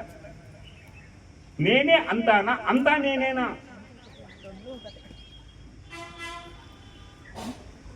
చిన్న పాయింట్ అండి, కానీ పెద్దదేం కదా. నేనే అంతా కాదు, అంతా నేనే. అంతా నేనే అనేవాడు ఈశ్వరుడు. నేనే అంత అంటే మనలో ఉండేవాడు ఈశ్వరుడు. దానికి ఎందుకంటే ఎవ్వని తేజనించు జగం ఎవ్వని లోపల నుండు, ఎవ్వని ఎందుడిందు పరమేశ్వరుడెవ్వడు, మూల కారణం ఎవ్వడు, ఎవ్వడు అనాది మధ్యయుడెవ్వడు, సర్వము తానైన వాడెవ్వడు, వాణి ఆత్మభవు ఈశ్వరుని శరణంబు వేడెదన్. చూడ, ఎవరితో పుట్టింది ఈ జగం? ఈ జగమంతా ఎవరిలో ఉంది? సర్వము ఎవరైతే ఉన్నారు, ఆ సర్వము ఎవరైతే ఉన్నారో వాడు నాలో ఉన్నాడా లేదా? నాలో ఉన్నవాన్నే నేను శరణు వేడతాను. ఎవరు మనలో ఉండేది? ఆ మూల చైతన్యమే కదా. మహానుభావుడికి గురువు గారు పెట్టినటువంటి పేరు మూల చైతన్యం అని పేరు పెట్టారు. అక్కడ చాలా చాలా గొప్ప పేరు. దాని విశేషం కావాలి, మీరు తెలుసుకోవాలనుకుంటే ఈ రోజు కానీ రేపు కానీ అక్కడ క్లాస్ నాది ఉంటుంది. రండి, విపులంగా చెప్తాను మీకు మూల చైతన్యం అంటే ఏమిటి అని చెప్పండి. మీరు ఎవరైనా రావచ్చు కదా సార్. Welcome sir. బాగా రావచ్చు, ఎందుకంటే ఒక్కొక్క చోట ఒక్కొక్క రకమైనటువంటి మెసేజెస్ వస్తుంటాయి. ఇప్పుడు చూడండి, ఆత్మే పరబ్రహ్మ స్వరూపం. జ్ఞాన నవరత్నాల్లో మననే చెప్తానన్నాను, కానీ ఆ రోజు టైము అయిపోయింది. మళ్ళీ మీరు ఎవరు అడగలేదు, సమయం అయిపోయి వెళ్ళిపోయాం. మొట్టమొదటిది ఆత్మే పరబ్రహ్మ. దేహమే జీవుడే, శ్వాసే సమయమే, ఏముంది సమయమే సాధన. అవునా కదా? ఇంకేమో 3 మర్చిపోయినానమ్మా. సహనమే ప్రగతి, ఇంకోటి దానమే ధర్మమే, 8 ఉన్నాయి మనం. నేనేం మర్చిపోలేదు, మీకు గుర్తున్నాయో లేదో అడుగుతున్నానంటే. ఆత్మ పరబ్రహ్మ స్వరూపము ఏ విధంగా అయింది? మొట్టమొదట ఆత్మ ఒక్కటైనా పరబ్రహ్మ, ఇంకొకటి ఏమైనా ఉన్నదా పరబ్రహ్మ? ఏమండి ఏం సార్ మీరు చెప్పాలనుకుంటారు, చెప్పారు సార్ మీరు. ఏమ్మా, ఆత్మ ఒకటైనా పరబ్రహ్మ, ఇంకొకటి ఏమైనా ఉన్నదా? లేదు కదా. అయితే అన్నం పరబ్రహ్మ స్వరూపం అని ఎందుకంటారు? అంటున్నామా లేదా? మీరే చెప్పండి అమ్మా. లేదు ఎందుకన్నా ఉన్నది. అన్నం పరబ్రహ్మ స్వరూపం, ఆత్మ పరబ్రహ్మ స్వరూపము ఏ విధంగా అయింది? మూల చైతన్యము నుంచి వచ్చినటువంటి ఒక అంశాత్మ మాత్రమే మనలో ఉందా లేదా? దీనినే మనకు గజేంద్ర మోక్షణలో ఒక పద్యం గొప్పగా రాసినారండి. లోకంబులు లోకేశులు లోకస్తులు తెగిన తుది అలోకంబకు పిమ్మట పెంచీకటి కావల ఎవ్వండే కాకృతి దాచునో అట్టి వాణి సేవించుందని చెప్పిన ఒక మత గజం అన్నది. లోకాలు వెళ్ళిపోతాయి, 14 లోకాలు. వాళ్ళు పాలించే రాజులు వెళ్ళిపోతారు, ఆ లోకంలో ఉండే మనుషులు వెళ్ళిపోతారు. ఆఖరికి అలోకము లోకమే ఉండదు. అక్కడ ఇంకా ఏముంటుంది? పెంచీకటి ఉంటుంది. ఆ పెంచీకటి కావలు ఎవరున్నారు? ఒక జ్యోతి స్వరూపం అనేది ఉంది. ఆ జ్యోతి స్వరూపమే మనలో నెలకొని ఉన్నది. అందుకే ఉండమ్మ బుట్ట పెడతా సినిమా ఎంతమంది చూశారండి? చూసారా? 6 సార్లు చూసినావా? ఒకసారి. అవునా కదండి? దాంట్లో ఒక పాట ఉందమ్మా, ఒక పాట ఉంది. చెప్పండి. అయితే మీరు మనస్ఫూర్తిగా చూడ. అడుగడుగున గుడి ఉంది, అందరిలో గుడి ఉంది, ఆ గుడిలో దీపం ఉంది, అది ఏ దైవం. శ్రీనారాయణ రెడ్డి గారు ఆ రోజే రాశారు. ఏమండి? శ్రీనారాయణ రెడ్డి గారు ఆ రోజు రాశారు. ఆ గుడిలో ఏముంది? దీపం ఉంది. ఆ దీపమే పరబ్రహ్మ స్వరూపం. ఎంతమంది చూస్తున్నారు? ఎంతమంది ఎరుకతో, మేడం గారు అన్నారు ఎరుక అంటే, ఎంతమంది ఎరుకతో ఆ దీపాన్ని చూస్తున్నారు? ఎంతమంది చూస్తున్నారమ్మా? అది లేరా చూసిన వాళ్ళు? నవ్వకమ్మా, జయమ్మా. చూడే 15 రోజులు ఆయన ఆయన చూస్తే పేరు మర్చిపోలేదు. చూడే ఎంతమందిని చూస్తున్నామమ్మా? ఇదే విషయమే ఒక మాస్టర్ నాతో ప్రశ్నించినాడమ్మా. ఎక్కడ? ధర్మవరంలో దివ్య ధర్మ పిరమిడ్లో ప్రశ్నించాడండి నాతో. గురువును నమ్ముకుంటూ ఏ విధంగా ఉంటుందో చెప్తున్నాను. ఇప్పుడు రాత్రి జరిగింది, 350 మంది వచ్చారు. నా జీవితంలో 25 ఏళ్ల ధ్యానం అనుభవాలలో ప్రత్యేకమైనటువంటి అనుభవం అది మళ్ళీ రాలేదు. 20 నిమిషాలు శూన్యానికి క్లాస్ చెప్పాను. ఏమిటికి? మూల చైతన్యానికి క్లాస్ చెప్పాను నేను. ఎవరు ఒక్క మాట కనపడలేదు మేడం. అసలు ఎంత అద్భుతమో అది చెప్పాను. తర్వాత ఎరుకులేకి వచ్చిన తర్వాత, అమ్మ ఎరుకులేకి వచ్చిన తర్వాత పక్కలో గోపాలరెడ్డి కూర్చున్నారు, ఇక్కడ వెంకట అందరూ కూర్చున్నారు. 350 మంది ఉన్నారు. గంట 1:15 గంటే క్లాస్ ఎక్కడ మామూలుగా జరిగేది. 2:30 గంట జరిగింది. ఒక్కరు లేవలే. ఆ సెక్రటరీ వచ్చేసి వెంకటస్వామి చెవిలో, సార్ మీరు వదలరు, వాళ్ళు లేవరు సార్, ఇంకా టైం అయిపోయింది అన్న. సరేలేండి, సరే అమ్మా నెక్స్ట్ పౌర్ణానికి పెట్టుకుందాంలే అనుకున్నాం. సరే పౌర్ణానికి పెట్టినామా, అయిపోయింది.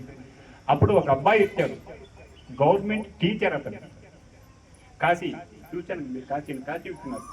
ఆయన పిచ్చుకొచ్చాడు.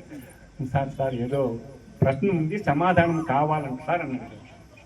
ఏందులో కాశీ, వాళ్ళకి తెలిసి ఉంటుంది, మనకు తెలుసునో తెలియదు అన్న ఉద్దేశంతో అడుగుతారు వాళ్ళు, కాబట్టి ఏం చెప్పాలి, పదాం రాను. సార్ లేదు సార్, నాకు నిజంగా తెలియదు అన్నారు. నిజంగా తెలియదు అంటే ఒప్పుకున్నా. ఆత్మసాక్షిగా ఈ ప్రశ్నకు సమాధానం లేదు, ఎవరు చెప్పలేదు అని ఆత్మసాక్షిగా అనుకుంటే, ఆత్మసాక్షిగా నాకు ఈ ప్రశ్నకు సమాధానం ఎవరు ఇవ్వలేదు సార్, కావాలన్నారు. అయితే అడుగున్నా. నేను చాలా గర్వం సార్, నాకు చాలా గర్వం. ఏ ప్రశ్న అడిగినా కూడా, ఎందుకంటే మనలో ఉన్నటువంటి వాడు గాడులు ఏమన్నా కాస్తాడా అంట. నేను బాగా ఏం చేస్తావు నీవు అని అంటే అడిగాడండి. జ్ఞానము అంటే ఏమిటి, ప్రజ్ఞ అంటే ఏమిటి అని అడిగారండి ప్రశ్న. బాగా వినండి అమ్మా. జ్ఞానము అంటే ఏమిటి, ప్రజ్ఞ అంటే ఏమిటి అని అడిగారండి. ఏం చెప్పాలమ్మా అప్పుడు? ఒక గురువు ఆశిస్సులేగిన లేకపోతే నేను కూడా చెప్పనండి, ఆ సమాధానం నాకు కూడా రాదండి. ఏం చెప్పాలి నేను అప్పుడు? ఇంకా అయ్యా బుక్కు పెన్ను ఉంది కదా నేను ఉంది సార్, మీరు చెప్పినవన్నీ రాసుకున్నాను, పాయింట్ ఇది కూడా రాసుకోన్నాను సార్.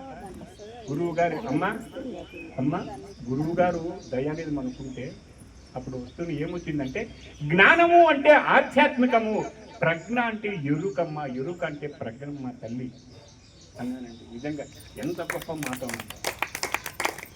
జ్ఞానము అంటే ఆధ్యాత్మికం, మంది కూడా జ్ఞానమే. ఇప్పుడు ఆధ్యాత్మిక చింతనలో ఎవరుంటే వాళ్ళందరూ కూడా జ్ఞానవంతులే, అంతో ఇంత జ్ఞానమే. ప్రజ్ఞ అంటే ఎరుక అన్నాను సార్. జ్ఞానము కన్నా ఎరుక గొప్పదని రెండో ప్రశ్న వేశాడు ఆయన మహానుభావుడు. అవునండి, నీకు ఎంత జ్ఞానం ఉన్నా ఎరుక లేకపోతే ఏం చేయాలి? ఆ జ్ఞానాన్ని ఏం చేయాలి? మనము సంకలో పెట్టుకోవాలా? అందుకే ప్రజ్ఞానం బ్రహ్మ అన్నారు, కానీ జ్ఞానం బ్రహ్మ అనలేదంటేనే కాళ్ళ మీద పడ్డాడండి వాళ్ళు. నిజంగా సార్ అబ్బాయి నాకు ఈ సమాధానం ఎక్కడి నుంచో వస్తుంది మనకు. అదేనండి, గురువుని నమ్ముకుంటే ఇటువంటి వాటికన్నీ కూడా మనకు దారి చూపించేవాడే గురువు. అందులోనే ఉంది గురు అంటే ఏమిటి?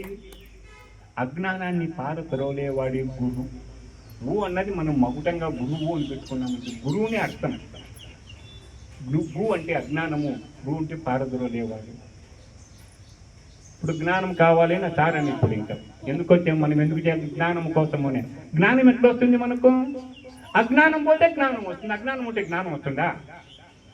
చెప్పండి, మీరే చెప్పండి స్వామి. రాలేదు కదా. నా జ్ఞానం లేదంటామంటే ఏమున్నట్లు? అజ్ఞానం ఉన్నట్లే కదా. ఆ అజ్ఞానం ఒకటే పోయిందనుకో, ఇంకేం జ్ఞానమే కదా ఉండేది. అదే ఇప్పుడు కూడా మనము నేను జీవుడు జీవుడు జీవుడు జీవుడు అన్నంత భ్రమ ఉన్నంత వరకు కూడా మనము దేవుడు కాలేము. ఆ దేవుడే మనలో కొలువై ఉన్నప్పుడు, పరబ్రహ్మ స్వరూపమై మనలో ఉన్నప్పుడు మనము ఎందుకు ఒకటాలి? ఉన్నాడంటారా లేదంటారా? దేహమే దేవాలయం. దేవాలయంలో ఎవరుంటారండి? ఇక్కడ ఈశ్వరుడు ఉన్నాడు, శివాలయం. ఎవరున్నారు అక్కడ? దేవుడే కదా. దేవుడు అనకండి, శివుడు అనండి. దేవుడు అంటే ఎంత దేవులాడినా దొరకని వాడే దేవుడు. దేవులాడుతూనే ఉండారు. ఎంతో మంది ఎప్పటి నుంచి, సృష్టి ఆది నుంచి దేవులాడుతున్నారు. ఎవడికి దొరకలే ఆయన, దొంగ. దేవులాడమే మన డ్యూటీ, దొరికేవాడు కాదు ఎక్కడ ఆయన. శివుడు ఉన్నాడు అక్కడ. దేహమే దేవాలయము. మన దేహము ఎప్పుడైతే దేవాలయము లెక్కన పవిత్రంగా ఉంటుందో అప్పుడు మనలో ఉండేవాడు ఎవరండి? జీవుడే దేవుడు. దేహము దేవాలయంగా ఎప్పుడు మారుతుంది? ధ్యానం అన్నది గృహములోనికి ప్రవేశిస్తే, ఎవరు గృహంలో కనుక ఛాలెంజ్ అండి ఇది, ఎవరి ఇంటిలేకైనా కానివ్వండి, ధ్యానం అన్నది గృహములోనికి ప్రవేశిస్తే ఆ గృహమే దేవాలయము, అందులో ఉన్నవాడే దేవుడు. ఇంకా శ్వాసే గురువు. నన్ను చాలా మంది ఈ ప్రశ్న కూడా అడిగారండి. నేను ఎక్కడైనా అచల సిద్ధాంతులు వారు క్లాసులు పెట్టినప్పుడు, సభలు పెట్టినప్పుడు పిలుస్తారు, ఒక 15 నిమిషాలు అవకాశం ఇస్తారు. వాళ్ళకంతా శిష్యుడు శిష్యుడు శిష్యుడు అనబడతారు. మనకు లేరు కదా. గురు శిష్యులకు సంబంధమే లేదు అని చెప్తాను నేను. నీ శ్వాసే నీ గురువు అంటారు. ఈ శ్వాస గురువు ఎట్లయినాడు? ఏ విధంగా అయినాడు శ్వాస గురువు? శ్వాసే గురువు అందరూ చెప్తాం. జ్ఞాన నవరత్నాల్లో మనం 4వది అద్భుతమైనటువంటిది, ఏ గురువు చెప్పినటువంటి మాట పత్రిజీ గారు చెప్పారండి. మన గురువు చెప్పారు, శ్వాసే నీ గురువు. నీ శ్వాసే నీ గురువురా. నేను నీకు గురువు కాదు, నువ్వు నాకు శిష్యుడు కాదు. నీకు నీవే గురువు, నీకు నీవే శిష్యుడు అని చెప్పినారు సార్ పత్రి సార్. ఈ శ్వాస గురువు ఎట్లాగా మారినాడు? ఏ విధంగా మారినారండి? దాన్ని ఆలోచన చేసినాము మనము. కొంచెం ముందుకు పోదామండి, ఒక 50 ఏళ్ళ ముందుకు వెళ్దాం. అప్పుడు ఒక ఆశ్రమం లాంటిది, కాటాయి వేసుకున్న గిడ్డాలు పెంచుకున్నట్టు సాధువులు ఉంటారు. ఆయనకి 20 మందో 30 మంది శిష్యులు కూడా ఉంటారు. అలాంటి దగ్గరికి నా ఇట్లా తోడు వినాడు. స్వామి నాకు ఉపదేశం ఇవ్వండి స్వామి అని పోయినాను నేను.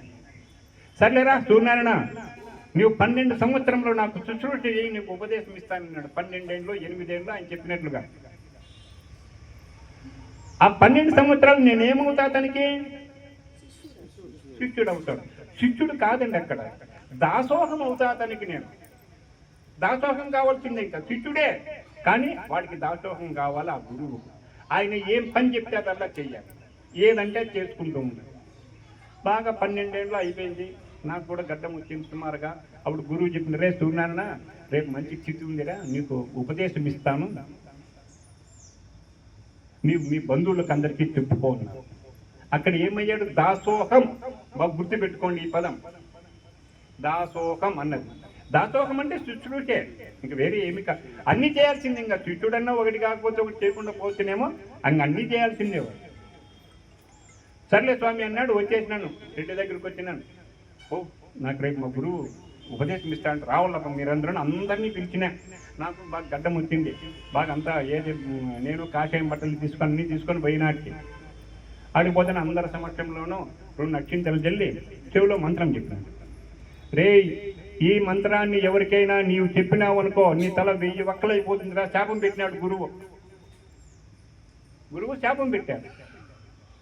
శాపం పెడుతుంది. వీడేం భయపడినాడు పాపం, ఏమో చెప్పచ్చునేమో అని. కానీ ఈ మంత్రాన్ని ఇన్నిసార్లు జపం చేయాలి నీవు అన్నాడు. రోజుకు 3000 సార్లు 4000 సార్లు జపం చేసుకోవాలి, ఎవరికి తెలియకూడదు, ఎవరికి వినపడకూడదు.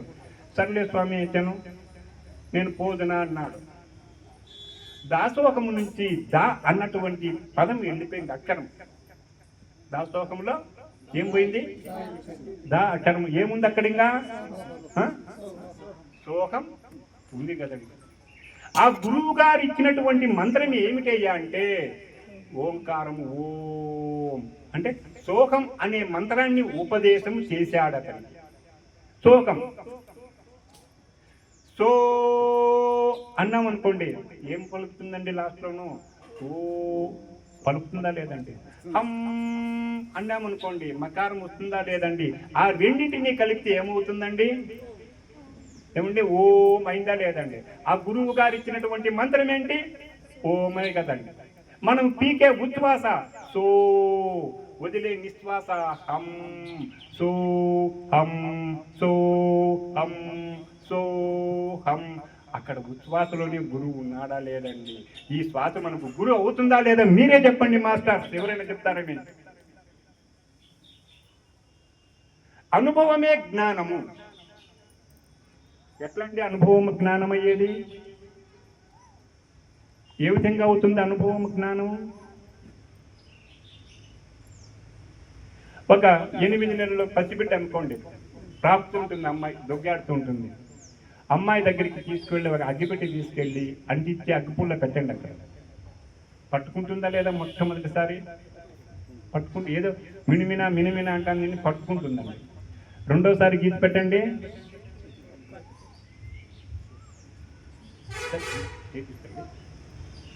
రెండోసారి పెట్టండి, పట్టుకుంటుందా? ఎందుకు పట్టుకోదు? కాలింది అని అనుభవం వచ్చిందా లేదా? అదే కదా జ్ఞానం. ఇంక వేరే ఎక్కడుందా? జ్ఞానం అంటే ఎక్కడ వచ్చిందా? ఇక్కడికి ఒక కుక్క వస్తుందండి, కట్టి తీసుకురాడు పోదాం, పరిగెత్తిపోతుంది. ఎందుకో? కొడతారు అన్నటువంటి భయము అనే జ్ఞానం దానికి ఉందండి. అనుభవం అంతకుముందు అనుభవం చెందింటుంది అది. అందుకే అనుభవమే జ్ఞానము. సమయమే సాధన. సాధన అంటే ఏంటండి? సాధన అంటే ఏంటి? ఇంగ్లీష్లో ప్రాక్టీస్ అంటాము, తెలుగులో సాధన అంటాం.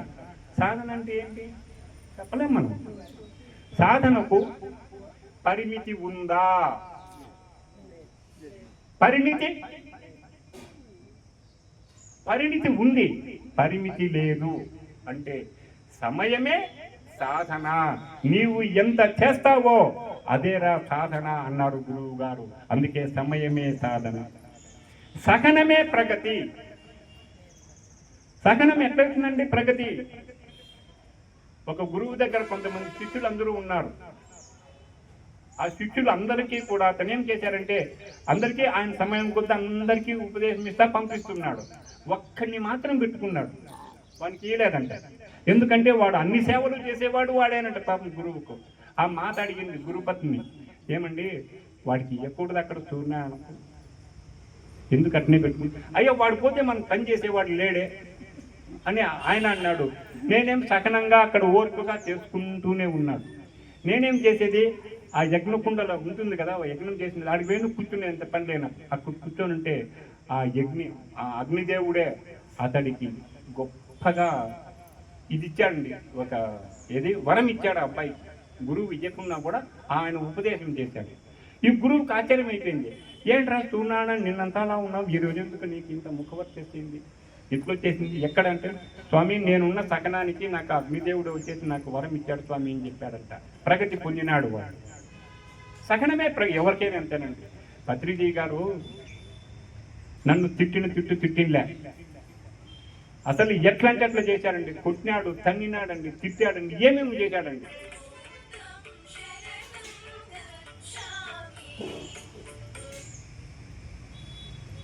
సారీ పార్టీ ప్రభులప్ప, నేనే మర్చిపోయాను.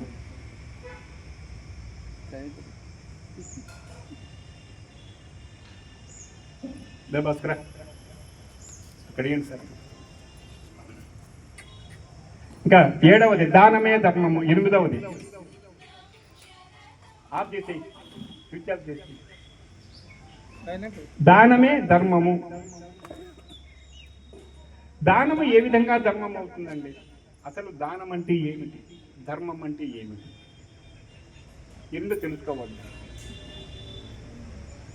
దానం అంటే మనము ఎవరికైనా ఏదైనా దానము చేస్తే తిరిగి తీసుకునే హక్కు ఉండదండి. దానిపైన ఎటువంటి పరిస్థితులను హక్కు ఉండదు.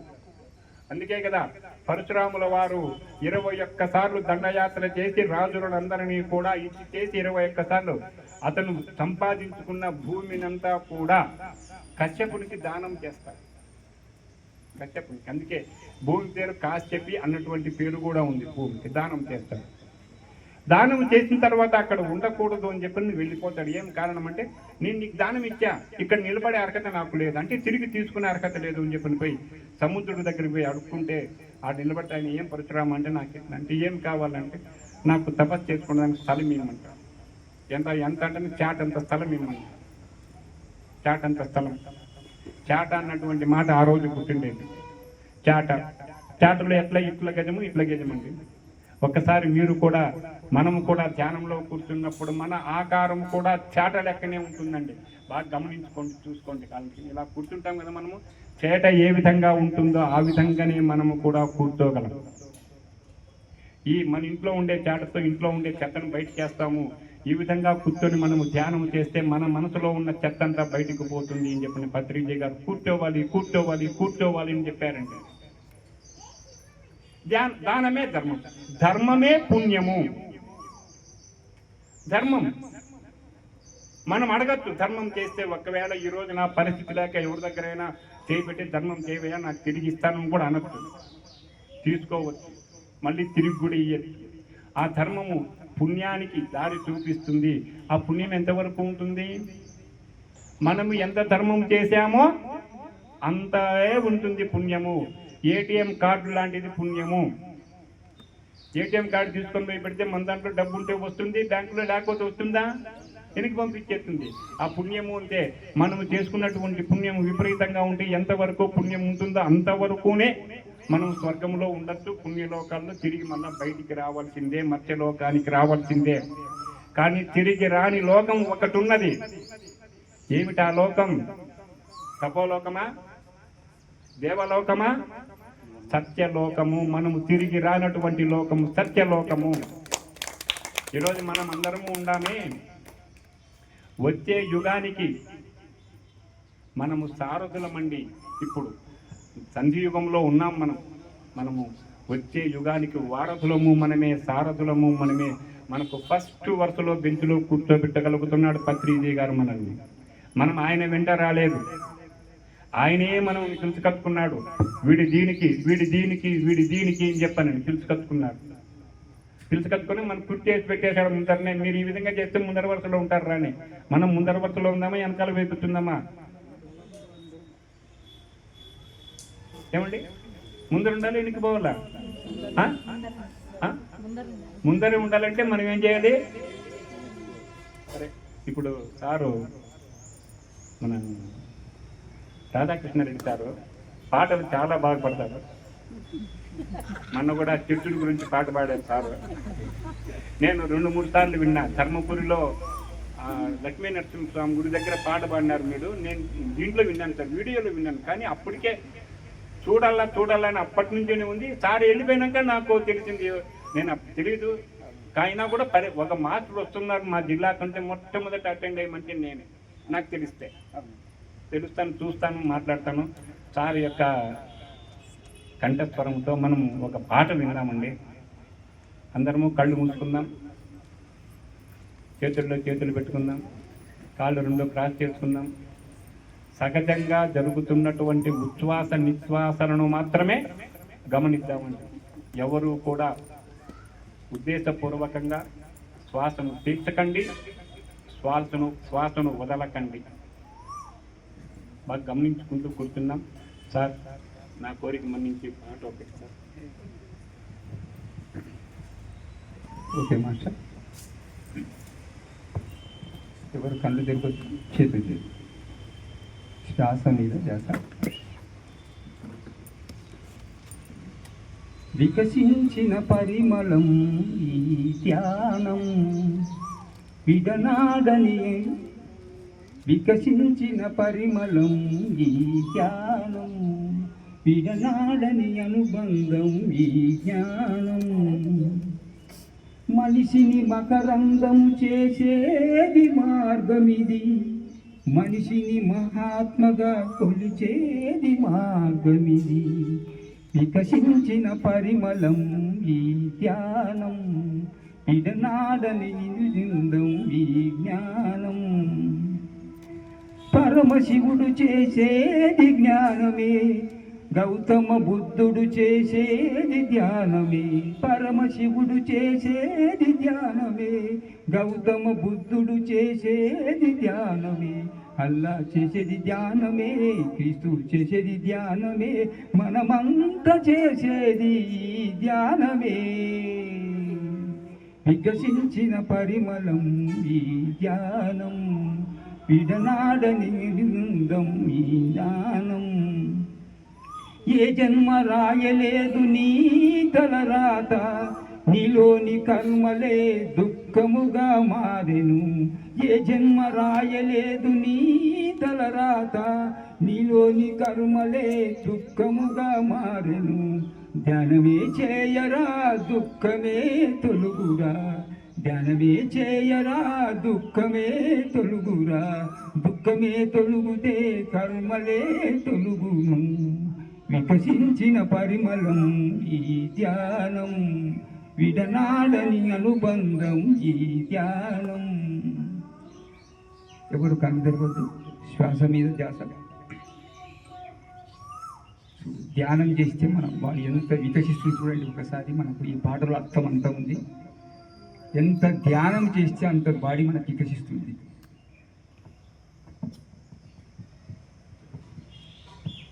చివరి 5 నిమిషాలు మనలో మనముందాం. శ్వాస మీద ధ్యాస. ఎన్నో ఆలోచనలు, పిచ్చి పిచ్చి ఆలోచనలు వస్తూ ఉంటాయి. అవి ఎప్పటికప్పుడు కట్ చేస్తూ మళ్ళీ మళ్ళీ శ్వాస మీద ధ్యాస. శ్వాస మీదనే ధ్యాసుంచి ధ్యానము రోజు చెయ్యాలి. వయసు భేదము లేదండి, అందరూ ధ్యానం చెయ్యాలి.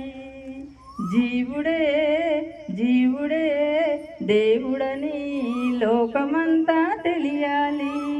జీవహింస పెద్ద పాపమని, అందుకే మాంసం మానమని.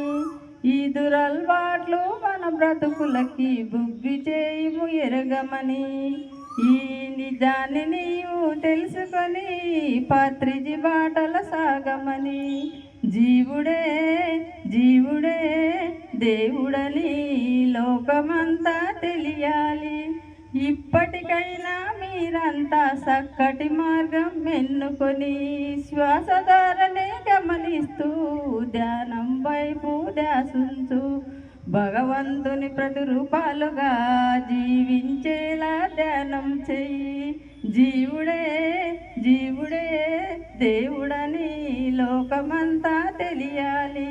సుభాసు పత్రి శబాసు అనగా ధ్యానము చేతమురారండి. సుభాసు పత్రి శబాసు అనగా ధ్యానము చేతమురారండి. ఇలాగా ఫ్రెండ్స్ గురువు గారులందరూ మెచ్చుకోవాలని మనం ధ్యానం చేద్దాం. ధన్యులమైన ఇంకా 4 నిమిషాలు మనలో మనం ఉందాం. శ్వాస మీద ధ్యాస.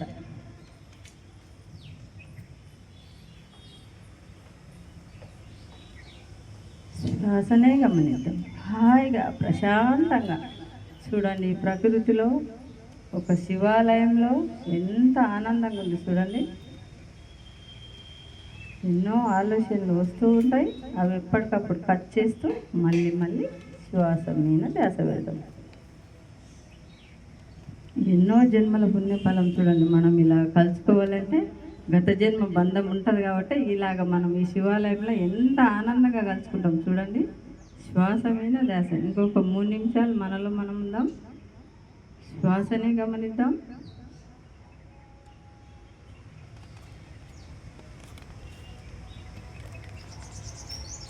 ఆలోచనలు వచ్చినప్పుడు శ్వాస మీద ధ్యాస వేద్దాం. ఆలోచనలు రానప్పుడు మనలో ఏం జరుగుతుందో దాన్ని గమనిద్దాం. ఏ ఆలోచనలు వద్దు. ఎందుకంటే గత జన్మ కర్మలు చేసి వచ్చింటాం కాబట్టి ఇప్పుడు పిచ్చి పిచ్చి ఆలోచనలు వస్తూ ఉంటాయి. దాన్ని కట్ చేస్తూ మళ్ళీ మళ్ళీ శ్వాస మీద ధ్యాస.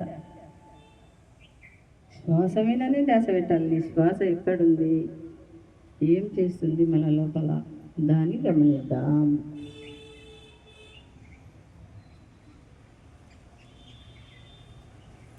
ఎంత పుణ్యం చేసుకున్న వాళ్ళమైతేనే మనం ఇలా కూర్చుంటాం చూడండి. కర్మ చేసిన వాళ్ళు రారు. శ్వాస మీద ధ్యాస. ఇంకా 1 నిమిషం మనలో మనం ఉందాం. శ్వాసని గమనిద్దాం. చివరి 1 నిమిషం ఎవరు కళ్ళు తెరవద్దు, చేతులు తీయద్దు. శ్వాసనే గమనిద్దాం.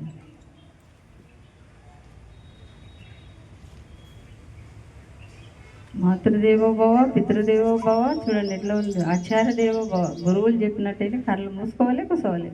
మనకి ఎప్పుడైతే తలనొప్పి లేస్తుందో వెంటనే డాక్టర్ను మెడిసిన్. చూడండి ఎంత ఆనందం చూడండి. దీంతో శ్వాస మీద ధ్యాస. శ్వాసనే గమనిద్దాం. ట్యాబ్లెట్ లేకుండా కళ్ళు మూసుకోవాలి, కూర్చోవాలి. చూడండి ఆ గురువుకి ఏ గురువు అయితే మనకు ధ్యానం చెప్తాడో ఆ గురువుని తలుచుకుంటూ హాయిగా ప్రశాంతంగా భూమమ్మని నాకు తల్లి శక్తిని, నా ఆరోగ్యం మంచిగా ఉండని అని అడుక్కుందాం. ఆ శక్తి వచ్చి మన ఆరోగ్యం మంచిగా అవుతుంది. శ్వాస మీద ధ్యాస. చివరి 30 సెకండ్లు, 10 సెకండ్లు, 5 సెకండ్లు. ఓకే ఫ్రెండ్స్, ఎవరి చేతులు వాళ్ళ కళ్ళ మీద పెట్టుకొని చేతులను చూస్తూ 5 4 3 2 1 0 మెల్లే ఒక్కసారి మనం ధ్యానం అందించిన బ్రహ్మర్షి పితామహ పత్రిజీ గట్టే బిగ్ క్లాస్ కొట్టండి.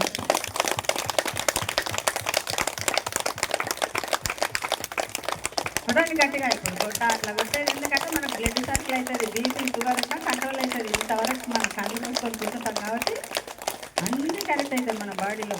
ఏ డాక్టర్లో పెట్టాను చూడండి, దాన్ని గమనించినాం మనం. ఓకే మాస్టర్, మనం సీనియర్ మాస్టర్ సూర్యనారాయణరావు గారికి మనం ఒక్కసారి అందరం క్లాస్ కొట్టుకుందాం. మనకు ఆయనది 1 నిమిషం చేసేది కూడా ఆ క్లాస్ మనం వినాలి కాబట్టి ఆయన మళ్ళీ స్టార్ట్ చేస్తాడు క్లాసు. సార్ మాట్లాడాలని కోరుకుంటున్నాను. Thank you sir. మేడం గారు చెప్పారు కదా, ఇప్పుడు శ్వాసను గమనిస్తే ఏమవుతుంది ఒకటండి. ఏమవుతుంది శ్వాసను గమనిస్తే? పత్రిజీ గారు మొట్టమొదటి ఏం చెప్పారంటే, చాలా సులభంరా, పెద్ద బంగారు బిస్కెట్ ఇచ్చాడు మనకు. శ్వాస మీద ధ్యాస చాలా సులభం అన్నాడు. చాలా నిజంగానే సులభం. మళ్ళీ ఒక మాట చెప్పారు, శ్వాసను గమనించండి అన్నారు. శ్వాసను గమనించడం ఎంత కష్టమో అనుభవించిన వారికి మాత్రమే తెలుస్తుంది, కానీ అందరికీ తెలవదండి. ఎందుకంటే 40 రోజులు కూర్చుంటాం. నేను అనుభవించాను అది కూడా. 41 రోజు ఏదో 7 రోజుల లోపల బ్యాక్ పెయిన్ పోయింది కదా, ఏందో ఉంది దీంట్లో కూర్చున్నాను. ఏంటంటే అన్నీ ఎక్కడెక్కడో శరీరం ఎక్కడ పోయిందో అన్నీ జరిగినాయి. మనకు 41 రోజుల లోపల ఒక దీపం, అది జ్యోతి స్వరూపం కనపడ్డది. 41 రోజు అయిపోయింది, జ్యోతి స్వరూపం లేదు. అది కనపడకపోతే మనకు నిద్ర రాదు. ఏం చేయాలి? కూర్చోవాలి. గంటలు గంటలు గంటలు గంటలు కూర్చుంటూనే ఉండాలి. అసలు అప్పుడు నన్ను పిచ్చోడన్నారు, ఎర్రోడన్నారు, మూర్ఖుడు అన్నారు, ఏమేమో అన్నారు.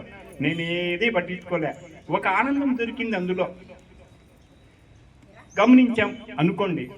1.5 సంవత్సరం క్రితం జరిగినటువంటి విషయం మీకు చెప్తాను. ఒకరోజు రాత్రి 12:42 స్ట్రోక్ వచ్చిందండి నాకు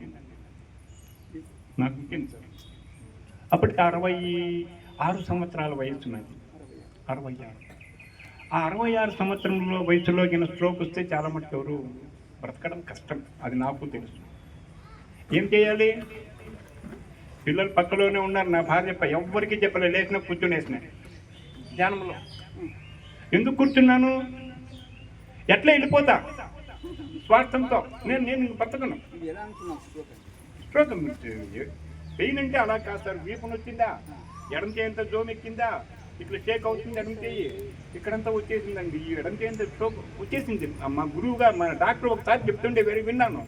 ఒక అనుమానంతో కూర్చొనేసింది. ఎందుకు? ఒక స్వార్థంతో కూర్చున్నా. ఒకవేళ మన శరీరాన్ని వదిలేసినాడు అనుకో, మనలో ఉన్నటువంటి పరమాత్మ, మనం కూర్చొని ఉంటాం కదా. అందరూ ఏమంటారు మా పిల్లలు, మా నాయన ధ్యానం చేస్తూ శరీరాన్ని వదిలారు అని ఒకటనుకుంటారు. చూసే చాలా మంది వస్తారు. ఇంకా ఒకరిద్దరు కాదు, ఊరంతా అన్నీ ఉంటుంది. అరే ఏమో అనుకుంటే ఎవరా మాస్టర్, మనము ధ్యానం చేస్తూ చచ్చిపోయినారా అని అనుకుంటారు కదా అన్న ఉద్దేశంతో కూర్చున్నాను సార్. 3 నిమిషములు శ్వాసను బంద్ చేశాను సార్. నేను 3 నిమిషం నాకు జరిగేది 12 శ్వాసలు జరుగుతాయి. 12 మూల 36 శ్వాసలు బంద్ చేశాను. ఎక్కడికి వెళ్ళినప్పుడు ఆ శ్వాస ఎక్కడైతే ప్రయాణం చేస్తే అక్కడికి వెళితే అక్కడ జరుగుతున్నటువంటి ప్రక్రియనంతా నేను గమనించాను. 3 నిమిషాల లోపల బయటకు వచ్చాను. ఏ విధమైనటువంటి ఇబ్బంది లేకుండా నేనున్నాను. గమనించడం ఆ విధంగా ఉండాలండి. ఈరోజు నేను ధైర్యంగా చెప్తాను, నాకు హార్ట్ స్ట్రోక్ రాదంటాను. బాగా అయిపోయింది, ఇంక వచ్చేసింది, వెళ్ళిపోయింది. అది మరుజన్మే సార్. నాకు మరుజన్మే. మా పిల్లలకి చెప్తే మా పిల్లలు ఏడుతున్నారు, ఇట్లయిపోయింది రాత్రి అంటే కన్నా. ఎందుకురా ఏడ్చేంత బాధ ఉండకూడదు మనకు. ఏడ్చే ప్రసక్తే ఉండకూడదురా. హాయిగా వచ్చినాము, హాయిగా పోదాం. దొంగోడు మాత్రం ఈడికి వచ్చినాడు, ఈ మన ఇంట్లోకి వచ్చినాడు, దొర మాత్రం వెళ్ళిపోతున్నారు ఆయన అంటాను సార్. నేను దొంగోడు మాత్రం వచ్చిండేదే, దొర మాత్రం పోదాం బయటికి. ఎందుకు బాధపడాలి? అందుకే సార్ మనకు హరి అన్నటువంటి పదానికి ప్రతిపదార్థాలు తీసుకుంటే, హరి అనగా కప్ప, హరి అనగా ఏనుగు, హరి అనగా విష్ణువు, హరి అనగా దొంగ. హరి అనగా దొంగ. అందుకే హరి ఎను 2 అక్షరములు, హరి ఇంటును పాతకము లంభుజనాభా, హరి నీ నామ మకత్యము, హరిహర పొగడంగ వసమే హరి శ్రీకృష్ణ. హరి ఇంటును అంటే ఏంటి అర్థము? దొంగిలించుట అని అర్థం. హరి అను 2 అక్షరములు, హరి ఇంటును పాతకములు అంటే దొంగిలించేది ఎవరు? దొంగే కదా. మనలో ఉండే పాతకాలను దొంగిలించేవాడు హరి. అందుకే హరి అంటే దొంగ అన్నటువంటి అర్థం కూడా ఉన్నది. హిరణ్యకశిపుల వారు ఎక్కడరా నీ హరి, ఎక్కడరా నీ హరి అని చెప్పిన ప్రహ్లాదుని కన్నా ఎక్కువ సార్లు ఉచ్చరించిన వాడు. ఎట్లా ఆయన దైవనామ స్మరణ, హరి అంటే దొంగ, నీ దొంగ ఎక్కడరా, నీ దొంగ ఎక్కడరా అని అడిగినాడు పాపం ప్రహ్లాదుని. ఇట్లా ఈ విధంగా మనం గమనించనువచ్చు. గమనించినాము అంటే ఎక్కడా లేనటువంటి అనుభవాలు మనం పొందవచ్చు. ఎవ్వరికీ రానటువంటి అనుభవాలు మనం పొందవచ్చు. ఆ ఋషీశ్వరుడు పొందినటువంటి అనుభవాలు మనం పొందవచ్చు. నిజమండి ఇది. ఎందుకంటే ఇప్పుడు 3 నిమిషాలు నువ్వు కాబట్టి బంద్ చేసావు శ్వాస. వేరే వాళ్ళకి అది సాధనలోకి వస్తుంది సార్. లేదు, వస్తుంది ఖచ్చితంగా. అవును, కరెక్ట్. ఇప్పుడు మనము ధ్యానం చేస్తున్నాం. ధ్యానం చేసేటప్పుడు ఆలోచన రహిత స్థితిలోకి మనము వెళ్ళగలిగినప్పుడు మనకు శ్వాస ఉంటుందా? ఉంటుందా? ఉండదు. When the breath stops, then body will shake like this. ఎప్పుడైతే బాడీ ఈ విధంగా షేక్ అవుతూ ఉంటుందో అప్పుడు మనకు బ్రీత్ అనేదే ఉండదు. షేక్ అవుతుంది, ఖచ్చితంగా షేక్ అవుతుంది. ఏదో ఒకటి మన శరీరంలో మనము మన శ్వాస మనము గమనించగా ఏమవుతుంది? శ్వాస నెమ్మదిగా చిన్నగా అయిపోతుందని చెప్తున్నాం కదా. ఎప్పుడవుతుంది చిన్నగా? అది ఊర్ధ్వముఖంగా ప్రయాణము చేసినప్పుడు మాత్రమే నెమ్మదిగా అయిపోతుంది. మనం తీసుకునే శ్వాస ఎక్కడికి వెళ్తుంది? ఊపిరితిత్తుల్లోనికి వెళ్తుంది, మన ప్రాణాన్ని నిలబెట్టేదానికి వెళ్తుంది.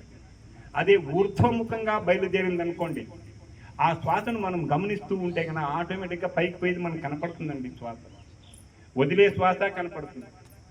మనం తీసుకునే శ్వాస చాలా శాంత స్వభావంగా, చాలా చల్లదనంగా ఉంటుంది. మీరు బాగా గమనించండి ఆ విషయాన్ని. వదిలే శ్వాస చాలా వెచ్చదనంగా వదులుతుంటాం మన శ్వాస. మీరు చూసుకోండి మీరే. ఎప్పుడైతే ఊర్ధ్వముఖంగా మనము ప్రయాణింపజేయగలిగినామో అదేం కావాలి? మళ్ళీ కిందికి రావాలి కదా. కిందికి రావాలంటే మనము ఇప్పుడు ఇక్కడ పోతాను, యూటర్న్ ఉంది, ఇక్కడ హైవేలో యూటర్న్ ఉంది మనం. అదే విధంగానే పోయే శ్వాస పైకే వెళ్ళిపోవాలి, కానీ మళ్ళీ కిందికి రావాలంటే యూటర్న్ ఉండాలి కదా. యూటర్న్ ఎక్కడుంది?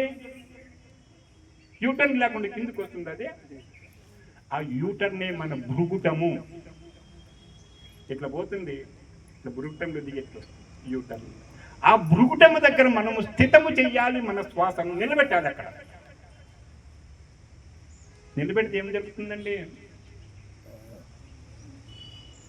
ఇప్పుడు ఇంకోటి నిలబెట్టామనుకోండి, అది దివ్య చక్షువు, మూడవ నేత్రము ఓపెన్ కావడానికి ఒక ఆస్కారంగా మారుతుందండి. ఊరికే వచ్చి ఇట్లా పోతా ఉంటే ఇట్లా వస్తుంది, ఇట్లా పోతుంది అనుకుంటే కాదు. అక్కడ నిలబెట్టేంత స్థితికి మనం ఎదగాలి. ఎందుకంటే కళ్ళు తెరిస్తే ప్రపంచము, కళ్ళు మూస్తే అంతే కదా. కానీ దీనికి ఇంకోటి కూడా ఉంది, ఆలోచన ఎక్కడి నుంచి పుడుతుంది? ఆలోచన పుడుతుంది. ఆలోచనలు మన మనసే ఒక ఆలోచనలో పుట్ట. అవునా కాదు? ఎక్కడి నుంచి పుడుతుంది? ఆలోచనలు పోవాలి. ఆలోచనలు పోవాలంటే ఏం చేయాలి మనము? ఈ కళ్ళకి ఏమేమి పేర్లు ఉన్నాయండి చెప్పండి చూద్దాం. ఈ కళ్ళని ఏమేమంటాం మనం? చాలా పేర్లు ఉన్నాయి దీనికి. ఏమేమంటాం? నేత్రము, నయనము, ఇంకా సర్వేంద్రియానాం నయనం ప్రధానం. నయనం, ఆ సర్వేంద్రియానాం నయనం ప్రధానం అని ఎందుకన్నారు కూడా చెప్తానండి. ఇప్పుడు అందరికి అర్థమయ్యే విధంగా. నయనం, లోచనము అంటామండి వీటిని. లోచన, రాజీవ లోచనుడు శ్రీరామచంద్రుని, శ్రీకృష్ణుడు. తర్వాత కమలలోచనుడు అంటే లోచనము. ఈ లోచనములు రెండు మూతబడితే ఆ లోచనము తెరుచుకుంటుందండి. అదేనండి మూడవ నేత్రం. ఆ లోచనము కావాలా వద్దా? కావాలంటే వద్దంటారు. ఆ ఆలోచన ఎట్లా వస్తుంది? కన్ను చూస్తుంది, మనసు కోరుతుంది, దాని పేరే ఆలోచన. కన్ను చూస్తుంది, చూసిన ప్రతిదాన్ని కోరేదేంది? మనసు. ఆ రెండింటినీ కలిపే ఆలోచన. ఆలోచనలన్నీ ఇప్పుడు వచ్చేలా ఆలోచన మళ్ళీ వెంటనే వస్తుందా? రాదండి. ఆలోచనకు ఒక గ్యాప్ అన్నది ఉంటుందండి. కంటిన్యూగా ఆలోచనలు ఎవరికీ రావు, ఏ జీవికి రావు. ఆలోచనకు గ్యాప్ అన్నది ఉంది కదా. ఆ గ్యాప్ను మనం పెంచుకుంటూ వెళ్ళామనుకోండి, ఆలోచన ఆఖరికి మునిగే పోతుంది. ఆలోచనలే రావండి. ఇప్పుడు పత్రిజీ గారి దగ్గరికి వెళ్తే కానీ ఎంతమంది మాట్లాడతారండి ఆయన దగ్గర? ఎందుకు మాట్లాడము? మనం జీరో అయిపోయింటాం మనం ఆయన దగ్గర. మనకు మాటలే ఉండవా? జీరో చేసేస్తాడు మహానుభావుడు. నిన్న ఒక చోట సార్ పుత్తూరులో ఏదో ఒక ఫంక్షన్ ఉంటే అక్కడికి వెళ్ళామా. ఒక అబ్బాయి రవిరాజు అని చెప్పానని, చాలా గొప్ప మాస్టరు, పిరమిడ్లు కడుతుంటారు. ఆ అబ్బాయి మా వెంట పడ్డాడు. బండి కూడా మర్చిపోయినాడు సార్. బండిలో పోయినాము ఒక చోటికే. ఏంది మాస్టరు నీ వెంటుంటే బండి మర్చిపోయినా, అన్నీ మర్చిపోతున్నాను స్వామి, నేను నన్ను వదిలే స్వామి అన్నాడు లేదా? అడుగు సార్, అన్నీ మర్చిపోతున్నారు. కారణం అంటే ఒక్కొక్క వ్యక్తి దగ్గర ఒక్కొక్క రకమైనటువంటి శక్తి అనేది ఉంటున్నాం. అది ఎట్లొస్తుందంటే ధ్యానం వల్లనే మనకు ప్రాప్తిస్తుంది, కానీ వేరే దాని వల్ల ఏదీ కాదండి. అందుకే 2 అక్షరాల ధ్యానం, 2 గంటల ధ్యానం, రోజు చెయ్యాలి ధ్యానం, పొందాలి జన్మ రాహిత్యం. ఎంత అద్భుతంగా వచ్చిందో పాట. 2 అక్షరాలే ధ్యానం, 2 గంటలే ధ్యానం చాలు. రోజు చేయాలి ధ్యానం. గంటలంతా దినమంతా అక్కడ రోజు 2 గంటలు ధ్యానం చేస్తే పొందాలి జన్మ రాహిత్యం. పొందాలంటారా వద్దంటారా? పొందాలి కదా సార్, పొందాలి కదా, పొందాలి. ఒకసారి క్లాస్ కొట్టండి, అందరము జన్మ రాహిత్యం పొందుదాం. ఎట్లా పొందుతాం? దీనికి 3 ఉన్నాయండి, దీనికి కూడా 3 ఉన్నాయి. దేహభ్రాంతి, దేహ భావన. ఫస్ట్ బాగా గుర్తుపెట్టుకోండి అండి. ఎవరి దగ్గర ఉన్న పుస్తకము పెన్ను ఉంటే ఖచ్చితంగా రాసుకుంటే వాళ్ళు ఎంతో అదృష్టవంతులండి. దేహ భావన, మనసు భావన, ఆత్మ భావన 3 ఉన్నాయండి. దేహ భావన అయితే ఏమవుతుందండి? దేహ భావన ఉంది మనకు ఏమవుతుంది? దేహ భావన ఉంటే దేహము నశిస్తుందండి, ఏమీ కాదు. ఇంకా అందుకాక ఏమన్నా అవుతుందా చెప్పండి. మనసు భావన, మనసు భావన ఉంటే ఏమవుతుంది? మనసు భావన ఉంటే విస్తరిస్తూ ఉంటుందండి. మనసు భావన ఏమిటి? చెరిస్తూ ఉంటుంది. ఎక్కడెక్కడో పోతానే ఉంటుంది. మనం మనసు పైన ఎగిన పెట్టుకుంటే పోతా ఉంటుంది. గాలి కన్నా వేగంగా పోతా ఉంటుంది. ఇంకా ఆత్మభావన మనలో ఉంటే ఏమవుతుంది? ఆత్మ విస్తరిస్తుంది. ఎక్కడ విస్తరిస్తుందంటే ఏమి? చైతన్యంలో కలుస్తుంది. అదియే జన్మరాహిత్యము. ఎవరికి కావాలి జన్మరాహిత్యం? అందరికి కావాలి. ప్రతి ఒక్కరూ మాత్రం ఊరికే వస్తే అన్ని, మా ఊర్లో ఒకటి అంటాండే, ఫ్రీగా వస్తే ఫినాయిల్ కూడా తాగుతారు వీడు అని చెప్పని మా ఊర్లో అంటాండే. రాజు గారినే కట్లు డిపో రాజు వాడిని అంటుండ్రే, ఫ్రీగా వస్తే ఫినాయిల్ కూడా తాగుతారు వీడు అంటుండ్రు. అట్లా విధంగా అందరికీ కావాలి ఫ్రీగా వస్తే. ఆ సాధన చెయ్యాలమ్మా. మనము ఎప్పుడు నిరంతరము కూడా మనలోనికి మనం ప్రవేశిస్తూ ఉంటే, నేను రాముని కొలచండి, కృష్ణుని కొలచండి, ఆయన కొలచండి, ఈయన కొలచండి, పత్రిజీ గారిని కొలచండి, నేను అన్నాడా? నీలో ఉన్నవాడే పత్రిజీ, నీలో ఉన్నవాడే యేసు, నీలో ఉన్నవాడే రాముడు, నీలో ఉన్నవాడే కృష్ణుడు. ఎవరు వాడు? అదే ఆత్మస్వరూపం. నిన్ను నీవు నమ్ము. మొట్టమొదటి నేను జీవుడు అనే భ్రమ ఉన్నంత వరకు కూడా మనకు జన్మ రాహిత్యము జరగదు. ఎప్పుడైతే ఆ భ్రమ ఒకటి తొలగిందనుకోండి, నేను జీవుడు అనే భ్రమ తొలగితే వాడే బ్రహ్మము, ఇంకెవ్వరూ లేరు. బ్రహ్మం అంటే ఏంటి? అదే చైతన్యం అంటే. అవునా కదా? మొట్టమొదట మనలో ఉన్న భ్రాంతిని మనం పోగొట్టుకున్నాం. జీవుడు అనే భ్రాంతిని తొలగించండి. నేను దేవుడు అని అనుకోండి. అందుకే మొన్న ఒక్కసారి చెప్పాను. ఇప్పుడు కొత్తగా కొంతమంది వచ్చారు. ఇప్పుడు ఈ 2 వేళ్ళు ఉన్నాయండి. దీన్ని ఏం చెప్తాం మనము? ఒకటి పెద్దది, ఒకటి చిన్నదండి. బాగా చూసుకోండి. ఒకటి పెద్దది, అవునా కదా? లేదు ఒక్కటే ఉందనుకోండి, ఏం చెప్తాం? ఏమైనా చెప్పగలమా? ఏమీ చెప్పలేము కదా. ఆ ఒక్కటే సద్వస్తువు. నేను జీవుడు అనుకున్నాం అనుకో, దేవుడు లేడు. లేదు, నేనే సద్వస్తువును, నేనే ఆత్మ పదార్థాన్ని, నేనే దేవుడిని అనుకుంటే ఒక్కటే కదా. వాడికి ఏమన్నా ఆది అంత్యాలు ఉంటాయా? ఇంకా ఇంకోటి కూడానండి. భగవద్గీతలో 17వ అధ్యాయంలో 2వ శ్లోకంలో చెప్పారండి, క్లీన్గా చెప్పారండి. మీరందరూ కూడా వైకుంఠానికి పోవాలి. అందరము కూడా, నాకు కూడా పోవాల్సిందే. నేను కూడా ఎక్కడ పోవాలి? పోవాలంటే మొట్టమొదట ఇక్కడ ఉన్న ప్రతి ఒక్కరిని కూడా చిటికెలో వైకుంఠానికి పంపిస్తాను. ఒక్క చిటికలో దేవుడి దగ్గరికి పంపిస్తాను. మొట్టమొదటి చిటికి వేసేది నేర్చుకోండి. చిటికి వేయండి. ఏం మీరు వేరా? చిటికి వేస్తున్నాం కదా, మనం వేస్తున్నామా లేదా? ఇప్పుడు సిద్ధాంతపరంగా, వేదాంతపరంగా ఈ వేలును దేవుడు అంటామండి. జీవుడు ఈ వేలు దేవుడు. ఇది జీవుడు, ఇది దేవుడు. ఇది ఆత్మ, ఇది పరమాత్మ. లేదంటే ఇది జీవాత్మ, ఇది సకలాత్మ అంటాం. అవునా కదా? చిటికి వేయాలి అంటే ఈ దేవుడు అనే బొటన వేలుతో ఈ నడుము వేలును కొడితేనే చిటికి వస్తుందండి, లేకపోతే రాదండి వేరే వాళ్ళతో. ఇట్లా కొట్టినప్పుడు ఈ జీవుడు అనేవాడు వీళ్ళు కలుస్తున్నాడు లేదా? కలుస్తున్నాడు లేదంగా? అదండి చిటికలో వైకుంఠం, ఇంకేమి లేదు, అరచేతిలో వైకుంఠం. దీనికి భగవద్గీతలో 17వ అధ్యాయంలో 2వ శ్లోకం ఏం చెప్పారంటే, ఈ భూమి మీద ఉన్నటువంటి ప్రతి ఒక్క ప్రాణికి కూడా తన వెంట 3 గుణాలను తెచ్చుకున్నాడు.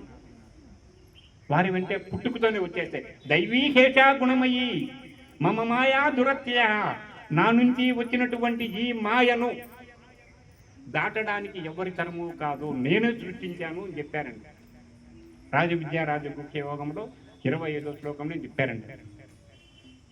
ఇది దత్తాత్రేయ విభాగ యోగంలో 2వ శ్లోకంలో చెప్పారు. నా నుంచి వచ్చినటువంటివి పుట్టుతూనే మన వెంట వచ్చాయండి. ఇప్పుడు ఉదాహరణకి దీన్ని ఏమన్నాం మనము, ఈ వేరుని ఏమన్నాము, జీవుడు అన్నాం. జీవుడు అన్నాం. మనం ఇలా ఉన్నాయి వేళ్ళు, ఇలా ఉన్నాయి. ఈ 3 వేళ్ళు కలుసుకుని 4 కలుసుకునే ఒకదానికోటి ఉంటాయండి, విడిపోవండి. మనం విడదీస్తే తప్ప విడిపోవు, లేకుంటే కలుసుకునే ఉంటాయి. మా చూడు మేడం, గమనించండి, అందరూ కూడా కలుసుకునే ఉంటాయి. మనం విడదీస్తే విడిపోతాయి. అంటే వీడి జీవుడుగా ఎప్పుడైతే భూమి మీదకి వచ్చాడో సత్వగుణము, రజోగుణము, తమో గుణం 3 గుణాలు వచ్చేసేయండి. చూడండి ఎంత బాగా వచ్చాయి, ఎంత సృష్టి, ఎంత గొప్పవాడో. ఎవరు సృష్టించినటువంటి సృష్టికర్త, ఆయనకు ఒకసారి గట్టిగా క్లాప్స్ కొట్టండి. వచ్చారు. ఇప్పుడు ఈ తమో గుణం, వీడి జీవుడు, ఈ వేలు చూడండి, తమో గుణము కన్నా చిన్న, తమో గుణము ఈ జీవుడు అనే వేలు కన్నా చిన్నగా ఉందా పెద్దగా ఉందా? చాలా చిన్నగా ఉంది కదా.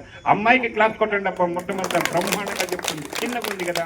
అంటే అర్థం ఏంటి, అంతో ఇంతో సాధన చేస్తే తమో గుణం వెళ్ళిపోతుందండి ఖచ్చితంగా. ఇప్పుడు ఈ జీవుడు అనే వేలికి ఈ రజోగుణం అనే వేలు 2 ఎలా ఉన్నాయి?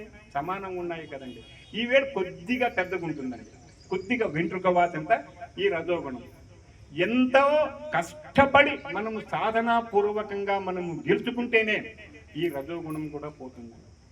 సాధన విపరీతంగా చేయాలి, లేదంటే రజోగుణం అనేది కూడా పోతుంది. చాలా కష్టపడాలి. ఈ జీవుడంత సమానంగా ఉంది కదా, ఈ జీవుడంత సమానంగా చేయాలండి. ఇంకా సత్వగుణం ఎలా ఉందండి? పెద్దగా ఉంది కదా. అంటే అర్థం ఏంటి, ఇదేం సన్నగుంది, త్వరగా వెళ్ళిపోతుంది, వీడు సమానంగా ఉన్నాడు, కొంచెం కష్టపడితే వెళ్ళిపోతాడు, వీడి పెద్దగా ఉన్నాడు, ఎంత కష్టపడినా కూడా సత్వగుణం పోదు. ఎంతన్నా కష్టపడి ఎంతన్నా సాధన చేయకపోదు. కానీ మనము జన్మను తీసుకున్న ప్రతి ఒక్కసారి కూడా సాత్విక గుణాలతో మనము ఉంటే అప్పుడు ఈ దేవుడు ఊరికే ఉండడండి. ఆయనకు కూడా బేజారైపోతుంది, ఏం పల్లపులు ఈ ముఖం చూసేదండి. వచ్చి ఈ సత్వగుణాన్ని తెగనరికి ఈ జీవుణ్ణి తనలే కలుపుకుంటాడండి. ఇదేనండి భగవద్గీతలో ఉన్నటువంటి పరమ సత్యము.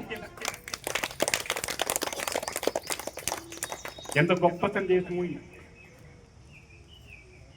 ఈ సత్వగుణం ఎట్లా పోదు అని కూడా మీకు రావచ్చండి. సార్ రాధాకృష్ణ సారు మంచి సాత్వికుడు, రాధాకృష్ణారెడ్డి గారు మంచి శాంతగుణం కలిగినటువంటి వ్యక్తి. ఎక్కడో ఒక చోట పెళ్లిలోనూ ఎక్కడో కలిశారు అందరూ. ఇట్లా అమ్మాయి అందరూ కలిశారు. రాధాకృష్ణ సార్కు కోపం లేదురా అని చెప్పిన ఆ అమ్మాయి అన్నది. ఈ అమ్మాయి నిజం లేదురా, నేను కోపం తెప్పిస్తాను తాతకు అని చెప్పిన ఈ అమ్మాయి పందెం వేసుకుంది. వచ్చింది, తాత నీకు కోపం లేదంట కదా తాత అని అడిగింది అమ్మాయి ఫస్ట్. ఓనమ్మా నాకు కోపం లేదురా, నేను చాలా శాంతమరా నాకు అని అన్నది ఒక ఫస్ట్ సారి. రెండోసారి మళ్ళీ వచ్చింది, తాత నిజంగా నీకు కోపం లేదురా, నాకు నిజంగా కోపం లేదురా, ఎందుకు నన్ను అడుగుతున్నావు? లేదమ్మా నేను చాలా శాంతము అని అన్నాడు, తత్వగుణ సంపన్నుడుగా. మూడోసారి పోయినది, మూడోసారి పోతాను, పల్లాపులు చెప్పాలా నీకో? ఎక్కడ పోయిందా సత్వగుణం? ఎక్కడ పోయింది? ఇంకా పోయిందా? ఆ సత్వగుణం పోవాలి అంటే ఆ పరమాత్ముడే ఖండించాలి మనలో ఉన్న సత్వగుణాన్ని, మనతో కాదు. అందుకని చెప్పనని ఎంత శుభ్రంగా పెట్టాడో ఆ భగవంతుడు మనకు వేళ్ల రూపంలోనే పెట్టాడండి. భగవద్గీతలో ఇలాంటి సందేశాలు ఎన్ని ఉన్నాయంటే అన్ని ఉన్నాయి. ఊరికైనా చదువుకుంటూ పోతూనే ఉంటాం కానీ అవి మనం తెలుసుకోలేము. ఇంకొక తోడు చెప్పాడు, వర్ణాలు చెప్పాడు. బ్రాహ్మణ, క్షత్రియ, వైశ్య, శూద్ర 4 వర్ణాలుగా విభజించారు భగవంతుడు. అక్కడ భగవద్గీతలో విభజించారు. చూడండి ఎంత అద్భుతమో ఇది ఆ సృష్టికర్త యొక్క ఇది. బ్రాహ్మణుడు, క్షత్రియుడు, వైశ్యుడు, శూద్రుడు ఈ విధంగా పెట్టాడు చూడండి. ఈ బ్రాహ్మణుడు, వైశ్యుడు ఇద్దరూ సమానంగానే ఉంటారండి. ఈ వేళ్ళు 2 ఈ వేలు కొంచెం పెద్దగా ఉంటుంది వయసు, కొద్దిగా వెంట్రుక వాసంటే మరి అంత ఎక్కువ లేదు, ఇద్దరు సమానం ఉంటారు. ఈ బ్రాహ్మణుడు అనే వ్యక్తి 2 జతల బట్టలు ఉంటే ప్రపంచమంతా తీసుకొని వస్తాడంట. 2 జతల బట్టలు ఉంటే చాలా, వాటి కట్టుకునేదానికి, ఒకటి ఉతికే సారేసుకునేదానికి. ఈ ఇద్దరు ఆచారాలు వ్యవహారాలు 2 సమానంగా ఉంటాయి, ఇంచుమించు ఒక రకంగా ఉంటాయి ఆచార వ్యవహారం. ఈ కొద్దిగా ఎత్తుగా ఉంది కదా ఈ వేలు, దానికి ఏమంటే వీళ్ళు ఆడంబరంగా పోతారండి. వయసులు ఎక్కడికి వెళ్ళినా కూడా చాలా ఆడంబరంగా పోతారు. ఇది చూడండి, క్షత్రియుని వేలు ఎంత ఎత్తుందో, చాలా పెద్దగా ఉంది కదా. అంటే ఏంటి? క్షత్రియుడు అంటే ఎవరు? పరిపాలించేవాడు, పాలించేవాడు, రాజు. అందుకే రాజు అని ఈ వేలుని ఎంత ఎత్తి పెట్టాడో మాట. అవునా కదా? శూద్రుడు అంటే అర్థమైంది సేవకుడు. సేవకా వృత్తిలోనే జీవించాలి అని చెప్పని చిన్నగా పెట్టాడండి మహానుభావుడు ఈ వేలు. కానీ ఈ 4 వేలును ఇలా ముడతండి ఎలా ఉంటాయి అంటే అర్థం ఏంటి? భగవంతుని దృష్టిలో అందరూ సమానమే అని చెప్పనని మనకు నిదర్శనంగా పెట్టాడండి. కానీ ఎందుకు దానిని భగవంతుడు అనాలి? నేను చాలా పిచ్చిముండా పడుతుంది సార్. నేను అన్నిటిని కూడా ఎందుకనాలి భగవంతుడని? చాలా అది పడినానంటే దాని సమాధానం వచ్చేందుకు వదిలేవాడిని కాదు నేను. ఎందుకనాలి? చాలా పవిత్రమైనటువంటిది. అందుకే మనం ఉదయం లేస్తూనే మన పెద్దవాళ్ళు ఒకటి చెప్తుంటే, కరాగ్రే వసతే లక్ష్మీ, కరమధ్యే సరస్వతి, కరమూలే దుర్గాస్థితే నమోస్తుతే, ప్రాతకాల కరదర్శనం కరిష్యామి అని చెప్పని చూసుకోమంటుండ్రు. ఇది ఎందుకు పవిత్రమైన స్థానాలు అవి? అవునండి, ఒకసారి మేడం క్లాస్ కొట్టండి. శరీరం అంతటా రోమాలు ఉంటాయి, ఇక్కడ రోమాలు ఉండవండి. రోమాలను మనం అపవిత్రంగా చూస్తాము. ఆ అపవిత్రమైనటువంటి రోమాలు ఇక్కడ లేవు కాబట్టే ఇది పవిత్రమైనటువంటి స్థానము, తల్లి స్థానము. తల్లికి 4 బిడ్డలు ఉంటే తల్లి దగ్గరకు పోతే 4 సమానము అని చెప్పి నిరూపించడానికి మనకు భగవద్గీతలో ఆ విధంగా చెప్పాడండి మనకు వేదవ్యాసులు వారు. ఊరికైనా మనం భగవద్గీతను చదువుకుంటూ పోవడం కాదండి.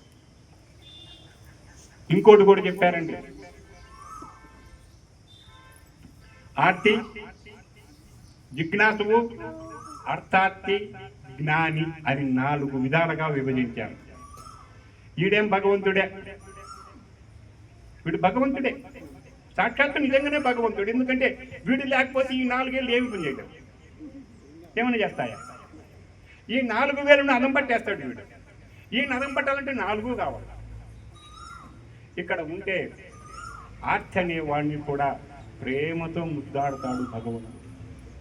జిజ్ఞాసువును కూడా ముద్దాడతాడు ప్రేమతో, అర్థార్థిని ముద్దాడతాడు, జ్ఞానిని ముద్దాడతాడు. కానీ ఈ 4 ఒకరిని ఒకరు ముద్దాడుకునేంత శక్తి వాళ్ళకి ఇచ్చిందా భగవంతుడు. That is the creator. ఇంకేం చేస్తారు? ఇంకా ఎంత గొప్ప సందేశాలు ఉన్నాయో భగవద్గీతలో, అంత గొప్ప సందేశాలు ఉన్నాయి. కానీ ఇవి వేరే వాళ్ళకి పట్టవు. వాళ్ళకంతే ఏదో కావాలా, అది కావాలా, ఇది కావాలా, హిరణ్యకశిపుడు అట్లాటోడు, ప్రహ్లాదుడు ఇట్లాటోడు అని చెప్తాడు. కానీ హిరణ్యకశిపుడిని గొప్పతనం చెప్పరు.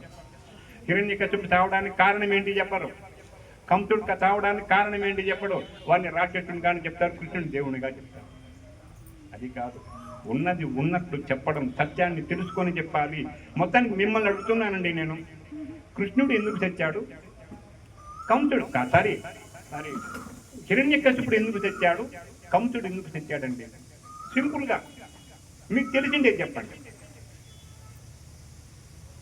ఆ 2 మనలో ఉంటే మనం కూడా తెచ్చిపోతామండి ఎవడన్నా. కంసుడు భయంతో తెచ్చాడు, హిరణ్యకశ్యపుడు ద్వేషంతో తెచ్చాడు. భయము ద్వేషము మన దగ్గర ఉంటే మనము తెచ్చిపోతాం. మొట్టమొదట భయాన్ని ద్వేషాన్ని వదలాలి.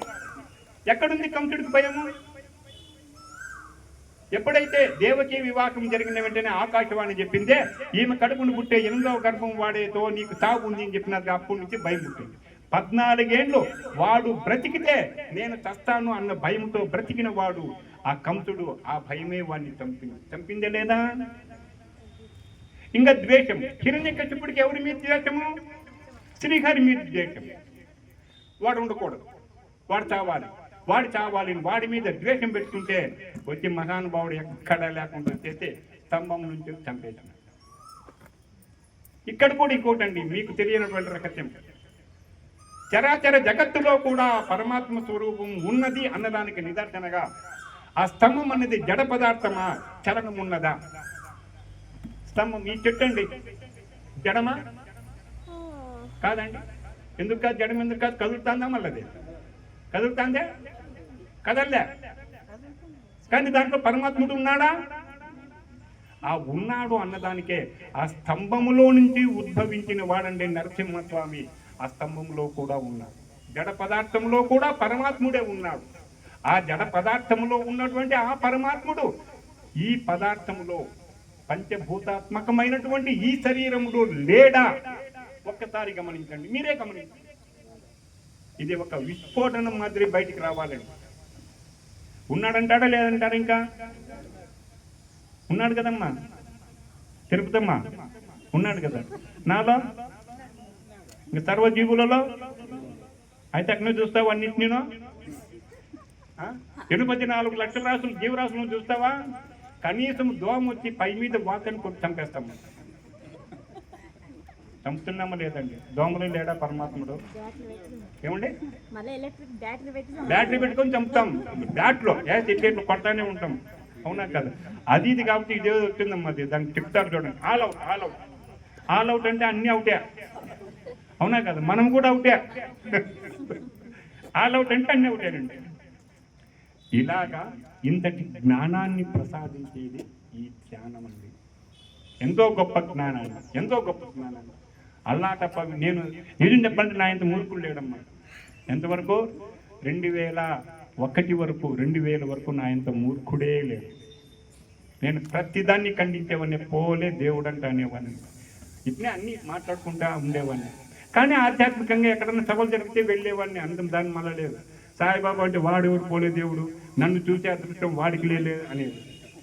ఇట్లా అంతా మూర్ఖంగా ప్రవర్తించినాను. ఈరోజు ఎవరంటే దేవుడు ఎవరైనా నేనేరే దేవుడిని, వేరేవాడు మనమే దేవుళ్ళము. ఎందుకు? ఇక్కడ శివుడు ఉన్నాడు, శివలింగాన్ని తయారు చేసిండేవాడు ఎవరు? మనమే, అవునా కాదు? మన చేత చెక్కబడినటువంటి ఆ రాయి లింగ రూపంలో పూజలు అందుకుంటూ ఉంటే ఆ సృష్టికర్తే సృష్టించిన మనము దేవుళ్ళము కామా అన్నది ఒక పాయింట్ మనలోకి రావాలి. మనం దేవుళ్ళమే కదా ఇంకా. కానీ నమ్ముతున్నామా? చెప్పండి జయమా, నమ్ముతున్నావా? నమ్మలేదు. ఎవరు తిరుపతి మాట్లాడటం నమ్ముతున్నారు. బాలమ్మ, నమ్ముతున్నావా దేవుడు అంటే? ఎందుకు నమ్మను సార్? బా పెద్ద అమ్మా క్లాస్ కొట్టండి అమ్మా బాలమ్మకో. ఎందుకు నమ్మను సార్ అంట. ఎందుకు నమ్మము? నిజంగా నమ్మాలి కదండి. అమ్మాయికి ఉన్నటువంటి ఇది, అమ్మాయికి ఉన్నటువంటి ఒక నమ్మకము, ఒక విశ్వాసము మనకు ఉండాలంటారు వద్దంటారు. నేను నమ్ముతానండి, నేను అసలు డోంట్ కేర్. నేనైతే ఏంది కేర్ చేసేది లేదు. దేవుడు అంటే ముందుకొని నేనే ఒక దేవుడిని అయినప్పుడు నేనే నాకు పోయేదండి. కానీ వెళ్తాను. ఎందుకంటే ఒక ప్రతిష్ట చేసినప్పుడు అక్కడ మంత్రోచ్చరణ జరిగిందే, ఆ మంత్రముల యొక్క శక్తిని మనము గ్రహించాలి అన్న ఉద్దేశంతో దేవస్థానానికి వెళ్ళాల్సిందే.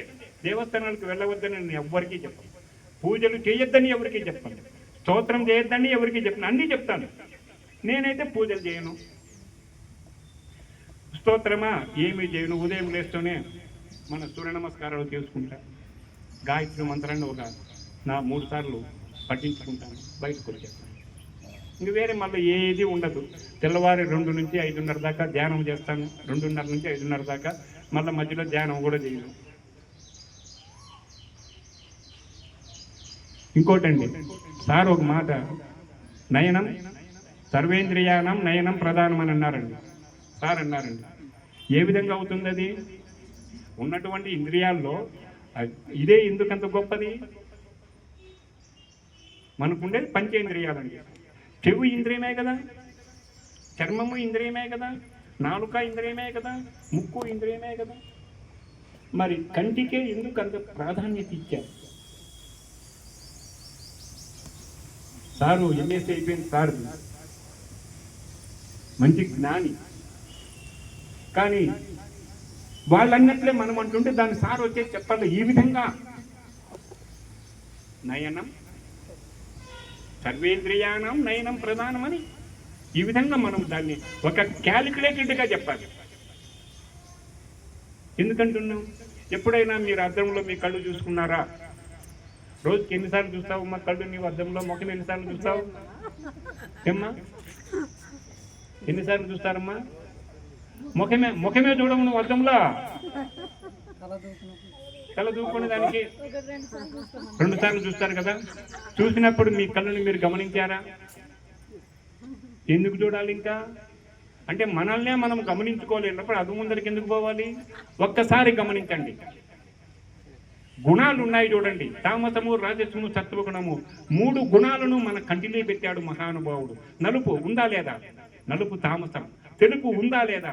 తెలుపు సత్వగుణం. కనుదీరంలో ఎరుపు ఉందా లేదా? ఎరుపే రజోగుణము. ఆ 3 గుణాలు మన కంటిలో ఉన్నాయి కాబట్టే సర్వేంద్రియానాం నయనం ప్రధానం. ఇంకెక్కడైనా చూపించండి, అవి లేవండి. ఒక్కసారి ఆ సృష్టికర్తకు మనం ఒకసారి గట్టిగా క్లాస్ కొట్టండి. ఎంత గొప్పగా సృష్టించాడండి. ఉందా లేదా? ఇదమ్మా, మనం ఊరికేనే వెళ్తున్నాము, మనల్నే మనం గమనించుకోలేకపోతున్నాం. చూడాలంటారా వద్దంటారా? ఒకసారి పరిశీలనగా అద్దం ముందరికి వెళితే మన శరీరం అంతా మనకు అగుపిస్తుంది కదా. అదేవిధంగానే ధ్యానంలోనికి వెళితే, ధ్యానంలోనికి ప్రవేశిస్తే, ఎప్పుడైతే మనం ఆలోచన రహిత స్థితిలో ఉండగలుగుతామో అప్పుడు నీ స్వరూపము నీకు అగుపించదా? అంటే అగుపించదని ఒక అనుభూతిని పొందుతావా లేదా? మనకు జరిగే శ్వాసల్లో నిమిషానికి 15 శ్వాసల్లో ఒక్క శ్వాసను మనము గమనిస్తే, ఒకే ఒక్క శ్వాసను, మన శరీరంలో జరిగే అనుభూతులను చెప్పడానికి మాటలు అనేవి ఉండవండి. అంత గొప్పదండి అనుభూతి. ఎవరికి మాటలు ఉండవు, ఊరికే చెప్పుకోవచ్చు ఏటువో, అది కాదండి. అనుభూతులే మాటలే ఉండవండి ఆ అనుభూతి. ఎందుకంటే అంత గొప్పది ఆ అనుభూతి. కాబట్టి మీరు కూడా, నేను చెప్పేది ఒక్కటేనండి, ధ్యానం చేయండి. ధ్యానం చేస్తూ మీ శ్వాసను గమనించండి. గమనిస్తూ మీ శ్వాస యొక్క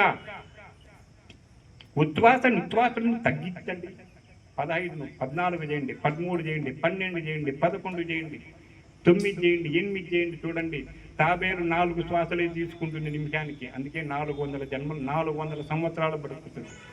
మనం 15 శ్వాసలు తీసుకుంటున్నాం, 100 ఏళ్ళు బతకలేకపోతున్నాం. ఎవరు బతుకుతున్నారు ఇప్పుడు? శ్వాస తగ్గే కొద్దీ ఆయుష్ పెరుగుతుంది, శ్వాస పెరిగే కొద్దీ ఆయుష్ తగ్గుతుంది. మనకు ఇప్పుడంటే ఎటు దినాలు, సంవత్సరాలు, నెలలు, వారాలు అనుకుంటున్నాం. ఫస్ట్ వచ్చేసి ఆయుష్ శ్వాసల ప్రకారం ఇచ్చారు. శ్వాస ఆయుష్ 2 సమానంగా ఇచ్చారు. ధ్యానం చేసుకుంటూ తపస్సు చేసుకునే వాళ్ళ యొక్క శ్వాస తగ్గింది, వాళ్ళు 100 ఏళ్ళు బ్రతికారు. రాక్షసులు ఎంతో కఠినంగా తపస్సు చేశారు, వాళ్ళు శ్వాసను తగ్గించారు, వాళ్ళు ఎన్నో ఏళ్ళు బ్రతికారు. కానీ మనం మాత్రం మన శ్వాసను మనం తగ్గించుకోలేకపోతున్నాము. తగ్గించుకుంటున్నామండి? తగ్గించుకోవాలా వద్దా? అదే తప్పక స్వాధ్యాయేన ఈశ్వర ప్రణిధానేన క్రియాయోగ. తగ్గించు, నీ శ్వాసలు తగ్గించు, నీ తిండి తగ్గించు, నీ మాటలు తగ్గించు, నీ నిద్రను తగ్గించు. స్వాధ్యాయం చేయి. స్వ అధ్యయనము అంటే నీలోని ప్రవేశించు. స్వ అధ్యయనము, నీలోనికి నీవు ప్రవేశించి నిన్ను నీవు అధ్యయనము చేసుకో. ఈశ్వర ప్రణిధానేనా, ప్రతి ఒక్కరిలోనూ ఆ పరమాత్మ స్వరూపాన్ని దర్శించు. అదే క్రియాయోగము అని చెప్పారు మన పతంజలి మహర్షి వారు. పత్రిజీ గారు కూడా అదే మాట చెప్పారు. ఆ విధంగా మనం చేసుకుంటూ పోతే మన శ్వాసలు తగ్గిపోతాయి, మనము కూడా ఇంకా దీర్ఘకాలంగా బ్రతకచ్చు. దానికి ఉదాహరణ మా ఇంట్లో వచ్చేసి 59 ఏళ్లకు 4 వెళ్ళిపోయారండి. నాకన్నా పెద్దోళ్ళు 59, 60 కూడా రాలే ఎవరు. నాకుండేది ఒకటే కూతురు, మా పెద్ద ఆయనకు ఉండేది ఒక కూతురు అంతే, ఇంకెవరికి లేదు ఆడబిడ్డలు. ఆయనతో చెప్పేది, ఏమ్మా అందరూ 59కే వెళ్ళిపోయినారు, మీ నాన్న మీ బాబాయిలు, నాకు కూడా 59 పడుతుందమ్మా, నేను చచ్చిపూర్తి కూడా చేసుకోలేను అని అడిగినా. నేను ఏంది బాబాయ్ ఎట్లంటావు, నువ్వు ధ్యానం చేస్తున్నావు, నువ్వు నిండా 100 ఏళ్ళు బ్రతుకుతావు బాబాయ్ అన్నది. షష్టిపూర్తి ఘనంగా చేసుకున్నా. ఇప్పుడు 69వ సంవత్సరంలో ఉన్నానండి, ఎవరికి జరగలేదు షష్టిపూర్తి. మళ్ళీ అదండి ధ్యానం గొప్పతనం. మనకు కూడా కావాలి కదా, మంచి చెడ్డలు చూడాలి కదా, ఇంకా ఏమేమి జరుగుతుందో ఈ సృష్టిలో, ఈ విశేషాలని మనం గమనించాలా వద్దా? ఇప్పుడు గమనించకపోతే మరుజన్మ తీసుకొని వచ్చి గమనిస్తారు. కాబట్టి టైం ఏంటి సార్? 2 అయిందా? అమ్మయ్య తల్లి, టైమే కనపడదు సార్. ఏమ్మా ఇంట్రెస్టింగ్ వచ్చినది సార్, టైం ఎవరు చూడరు సార్. టైం ఏమ్మా ముగిచ్చేద్దాం, భోజనం చేద్దాం, మళ్ళీ మీకు ఓపుకుంటే కూర్చుంటాను. ఏమంటే ఇంకొక విన్నపం అమ్మ మీకు, మేము చీరలు తెచ్చినాం, కాటన్ శారీస్, ఒక 20 చీరలు కూడా అయిపోయినాయి ఎప్పుడేనో. ప్యూర్ కాటన్, అల్లాటప్ప కాటన్, ప్యూర్ కాటన్ శారీస్ ఉన్నాయి. ఎవరికైనా కావాలంటే తీసుకోండి. అభ్యంతరం ఏమిటి? అప్పే మీరు క్యాష్ ఇవ్వాలి.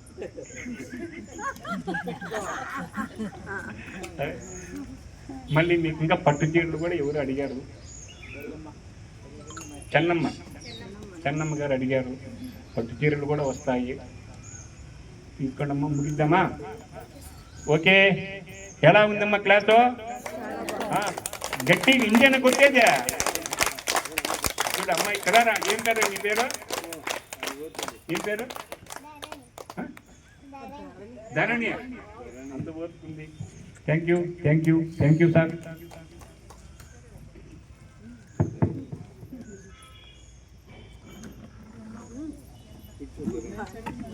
Okay master, thank you. So ఎంతో సుదూర ప్రాంతంకి వెళ్ళి వచ్చి మనకు చక్కటి ధ్యానాన్ని, జ్ఞానాన్ని వయసు లెక్క చేయకుండా, వయసు అనేది శరీరానికే కానీ మనసుకు కాదు అని ఇంత పెద్ద వయసులో కూడా అద్భుతమైనటువంటి ఆత్మజ్ఞానాన్ని పంచడం జరిగింది. సో జ్ఞాన నవరత్నాల గురించి కానివ్వండి, గుణాల గురించి కానివ్వండి, జన్మరాహిత్యం గురించి కానివ్వండి, దుఃఖము, భయము, వీటన్నిటిపై సంపూర్ణమైనటువంటి జ్ఞానాన్ని మనందరికీ చాలా వివరంగా వివరించారు. సో వారికి మరొకసారి మన అందరి తరఫున, Wanaparthy pyramid spiritual society moment తరఫున మరియు పాదకొండ శివాలయం తరఫున గట్టిగా చప్పట్లతో వారికి అభినందనలు తెలుపుదాం. మన అభినందనలే వారికి వందనాలు. సో వారు ఇంకొక చిన్నపాటి స్వామి కార్యం స్వకార్యం అన్నట్లు స్వామీజీ ఒక వ్యాపారాన్ని కూడా పెట్టుకొని ఉన్నారు. వారు ఇంతకుముందే చెప్పారు కదా, ఎవరైనా అవకాశం ఉన్న వాళ్ళు దాన్ని సద్వినియోగం చేసుకోండి. ఇప్పుడు మన జిల్లా అధ్యక్షులు ఆర్ రాధాకృష్ణారెడ్డి గారు రేపు కర్తాల్లో జరగబోయే కార్యక్రమాల గురించి వారి యొక్క సందేశం తీసుకుందాం. ఓకే ఫ్రెండ్స్, రేపు ఈ నెల 16, 17 తారీఖు శనివారం, ఆదివారం వస్తుంది. కాబట్టి మీరు ఎవరైనా వనపర్తి జిల్లాలో కానీ ఎక్కడ ప్రపంచమంతా కానీ అక్కడికి రావచ్చు. ఎందుకోసం అంటే మనకు పత్రి శిక్షాది ఆయన గురించి, మన గురువు గారి గురించి ఎలా దాన్ని డెవలప్ చేయాలని ఎవరైనా వచ్చి మాట్లాడవచ్చు. ద్వారక నివాస్ ఉంది, దాని ద్వారా మనం మాట్లాడవచ్చు. ఏదైనా ఒక కైలాసపురిలో మనకు అద్భుతమైనది ఉంది కాబట్టి మనం ఎలాంటిదైనా మాట్లాడి మనం ఏదో ఒక సహాయ రూపకంగా మన గురుగారు దాన్ని డెవలప్ చేసి మనం ఏదో రూపకంగా దాన్ని డెవలప్ చేయాలని మనం అనుకుంటున్నాము. మనం మీటింగ్ పోయి మనం పెట్టాము. కాబట్టి ఈ నెల 16, 17 2 రోజులు మీటింగ్ ఉంటుంది. ఎవరైనా వచ్చి మాట్లాడవచ్చు అద్భుతంగా. ఎవరైనా టీఎంసీది మీకు ఎవరైనా కట్టింటారు అనుకోండి, ఆ డౌట్ ఉంటే కూడా మీరు అడగవచ్చు. అన్నీ మనకు అద్భుతమైన ఫలితాలు చేసుకోవచ్చు. మీరు ఏమన్నా గురువు గారిది పత్రిసారి శిక్షాలకి ఏమన్నా మీరు సాయం చేయాలనుకుంటే, గురువుగారి డెవలప్ కావాలంటే చేయొచ్చు. ద్వారక నివాసి కావచ్చు, ఇంకా వేరే పలు విధాలు ఆడ వర్క్ ఉంది. ఎవరైనా మాస్టర్స్ వచ్చి మాట్లాడచ్చు. మన పిఎంసీకి ఎన్నో లక్షల రూపాయలు మనం వనపర్తిలో కట్టించాము. దాని గురించి మీకు ఎలాంటి డౌట్ ఉంటే కూడా మీరు ఏదైనా వచ్చి మాట్లాడచ్చు. మీకు బాండ్స్ రాలేకున్నా ఏది డబ్బుది ఒకరోజు, ఎందుకంటే 20,000 ఇచ్చిన వాళ్ళు ఉన్నారు, 30,000 ఇచ్చిన వాళ్ళు, దానికి ఇంతవరకు ఏమి రెస్పాన్స్ లేదు. కాబట్టి ప్రతి ఒక్కరు మనం అడిగి దాని రెస్పాన్స్ అనేది మనం తెచ్చుకుందాము. 16 రోజులు రాకుండా 17 రండి, ఖచ్చితంగా సండే ఉంది కాబట్టి మనం అక్కడ ధ్యానం చేసుకుందాము. మౌన ధ్యానం ఉంటుంది, మనకు అన్ని విధాలా ఉంటుంది. కాబట్టి మీరు 16 రానే రావచ్చు, 2 రోజులు కూడా ఉండొచ్చు. అఖండ ధ్యానం నడుస్తుంది కాబట్టి. కానీ ఖచ్చితంగా రావాలి మాస్టర్. రేపు సాయంత్రం 5 గంటల నుంచి మూల చేతన పిరమిడ్లో మన సూర్యనారాయణ గారు మనకు ఇట్లా క్లాస్ ఉంది. మీరు అందరూ రావాలని కోరుకుంటున్నాను. ఎందుకంటే అందరం కలుతాము. ఎందుకంటే ఈసారి గొప్పగా క్లాస్ మనకు అందరికీ నచ్చింది. పోయినసారి వచ్చినాడు కాబట్టి అందరికీ మంచి ఇంట్రెస్ట్ ఉంది. మంచిగా బ్రహ్మాండంగా చెప్తాడు సార్. ఆయన అంత దూరం వచ్చి మన జగన్నాథ గుట్టలో కలిచాడు సార్ కూడా. కానీ ఎక్కడైనా రావాలి మీరు. రేపు కూడా అందరూ మూల చేతన పిరమిడ్లో క్లాస్ ఉంటుంది కాబట్టి 5 గంటల నుంచి 8 గంటల వరకు మీరు ఖచ్చితంగా రావాలి మాస్టర్ అందరూ.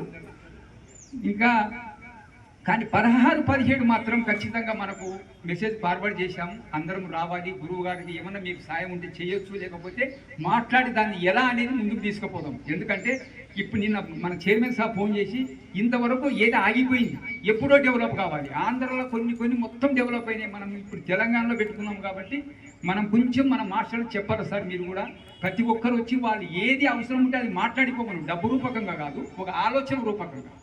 డబ్బులు ఇవ్వాలనేది కాదు, ఆలోచన ఎలా చేస్తే బాగుంటుంది, మన ప్రతి పిరమిడ్ మాస్టర్ ఎలా ముందుకు వెళ్తే బాగుంటుంది, ఈ గురువు గారిది మనకు అంత అయిపోవాలి అనేది కాన్సెప్ట్ గురించి మాట్లాడి రావాలనుకున్న వాళ్ళు అందరూ రావాలని కోరుకుంటున్నాను.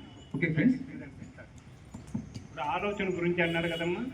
ఆలోచన ఎట్లా పుడుతుంది? ఈ లోచనాలు రెండు మూసుకుంటే ఆలోచన పుడుతుంది. ఈ లోచనాలు రెండు మూయండి, ఆలోచన ఏమొస్తుందని చెప్పండి. ఎక్కడ ఇంకా మమ్మల్ని పిలిచలే సార్, అడుగు మేము కూడా వచ్చి చెప్తాడా. Thank you. Okay, thank you masters. So pyramid spiritual society మూమెంట్లో కర్తాల్ అనేది ఈ ప్రపంచానికి ఒక గుండెకాయ లాంటిది, ఒక నాటుమడి లాంటిది. సో ఈ యొక్క కర్తాల్లో ఉన్నటువంటి biggest pyramid entire world. So మన పిఎస్ఎస్ఎంలో ఏమైనా సమస్యలు ఉంటే కమిటీలో కావచ్చు, టౌన్ కమిటీ కావచ్చు, జిల్లా కమిటీ కావచ్చు, ఇంకా ఇతర బాడీలు కావచ్చు, తర్వాత ద్వారకా నివాస్ కావచ్చు, ఇప్పుడు కర్తాల్లో జరుగుతున్నటువంటి డిసెంబర్ 11 days ప్రోగ్రామ్కి చాలా ఇతర దేశాల నుంచి ప్రపంచవ్యాప్తంగా వస్తున్నటువంటి ధ్యానులకి వసతిని ఏర్పాటు చేయడానికి ద్వారకా నివాస్ అని చెప్పి ఒక ప్రాజెక్ట్ ఏర్పాటు చేయడం జరిగింది. ఆ ప్రాజెక్ట్లో చాలామంది డబ్బులు కట్టారు. దానికి ఎన్ని డేస్, ఎంతవరకు ఏంది అనేది అన్ని లిమిటేషన్స్, అవన్నీ ప్రిన్సిపల్స్ను చెప్పడం జరుగుతుంది. మరి ఎక్కడైనా తెలంగాణ, ఆంధ్ర ఉమ్మడి జిల్లాలో ఏదైనా జిల్లాల్లో కానీ కమిటీలలో కానీ ఏదైనా చిన్న డిస్టర్బెన్స్ ఉంటే వాటన్నిటిని మీద సలహాలు, సూచనల ప్రకారం ఈ పిరమిడ్ స్పిరిచువల్ సొసైటీ మూమెంట్ ఇంకా ముందుకు తీసుకుపోవడానికి, ఇంతకుముందు సూర్యనారాయణ సార్ అన్నట్లు మూమెంట్ అంటే ఇది ఒక మిషన్ అన్నమాట. నిరంతర ప్రక్రియ, కంటిన్యూవేషన్. ఎక్కడైనా ఎప్పుడైనా ఎక్కడో దగ్గర మన యొక్క పిఎస్ఎస్ఎం కార్యక్రమంలో ఎంటైర్ వరల్డ్లో జరుగుతూనే ఉంటాయి. సో సార్ మంచి పాయింట్ గుర్తు చేయడం జరిగింది. వారికి మరొకసారి గట్టిగా చప్పట్లతో అభినందనలు తెలుపుదాం. సో ఆర్ రాధాకృష్ణారెడ్డి గారు జిల్లా అధ్యక్షులు, వారు కూడా రావడం, వారు కర్తాల్లో ఉన్నటువంటి సందేశాన్ని మనందరికి ఇవ్వడం నిజంగా ఇది ఒక శుభసూచకం. మరియు ఇప్పుడు కమలమ్మ గారిని మాట్లాడాల్సిందిగా కోరుచున్నాం. ఇంకా ఎవరైనా సూర్యనారాయణ గారి యొక్క క్లాసులో మీకు అర్థమైనటువంటి విషయం ఏదైనా ఒకటి నచ్చిన పాయింట్ ఏదైనా ఉంటే వచ్చి స్టేజ్ దగ్గర చెప్పాల్సిందిగా కోరుచున్నాం. ఎందుకంటే వారు చాలా ఆనందిస్తారు. వారు ద్వారా జాలువారినట్లు ఎన్నో పదాలను మనందరికీ అందించారు. సో దానిలో ఒక్కొక్కరికి ఒక్కొక్క పాయింట్ నచ్చుతుంది ఎక్కడ ఒకరి దగ్గర. సో ఆ విషయాన్ని షేర్ చేసుకోవాల్సిందిగా కోరుచున్నాం. So Amritavarshini pyramid founder, great senior pyramid master Pampu Venkatesh garu alias కటకం బాస్ వెంకటేష్ గారికి గట్టిగా చప్పట్లతో అభినందనలు తెలుపుదాం. ఇక్కడికి వచ్చిన ఆత్మస్వరూపులందరికీ ఆత్మ ప్రణామాలు. మన డిస్ట్రిక్ట్ ప్రెసిడెంట్ గారైన రాధాకృష్ణారెడ్డి గారికి ఆత్మ ప్రణామాలు. ఇక్కడ సూర్యనారాయణ గారు వచ్చారు. వారి యొక్క వివరణ చాలా అద్భుతంగా ఉంది. ఇంతవరకు అయితే ఈ విధంగా ఇచ్చిన వారిని నేను ఎక్కడ వినలేదు. చాలా అద్భుతంగా ఉంది. సర్వేంద్రియానం నయనం ప్రధానం. తమోగుణం మన కనుగుడ్డు, రజోగుణం మన ఈ రెప్పలు,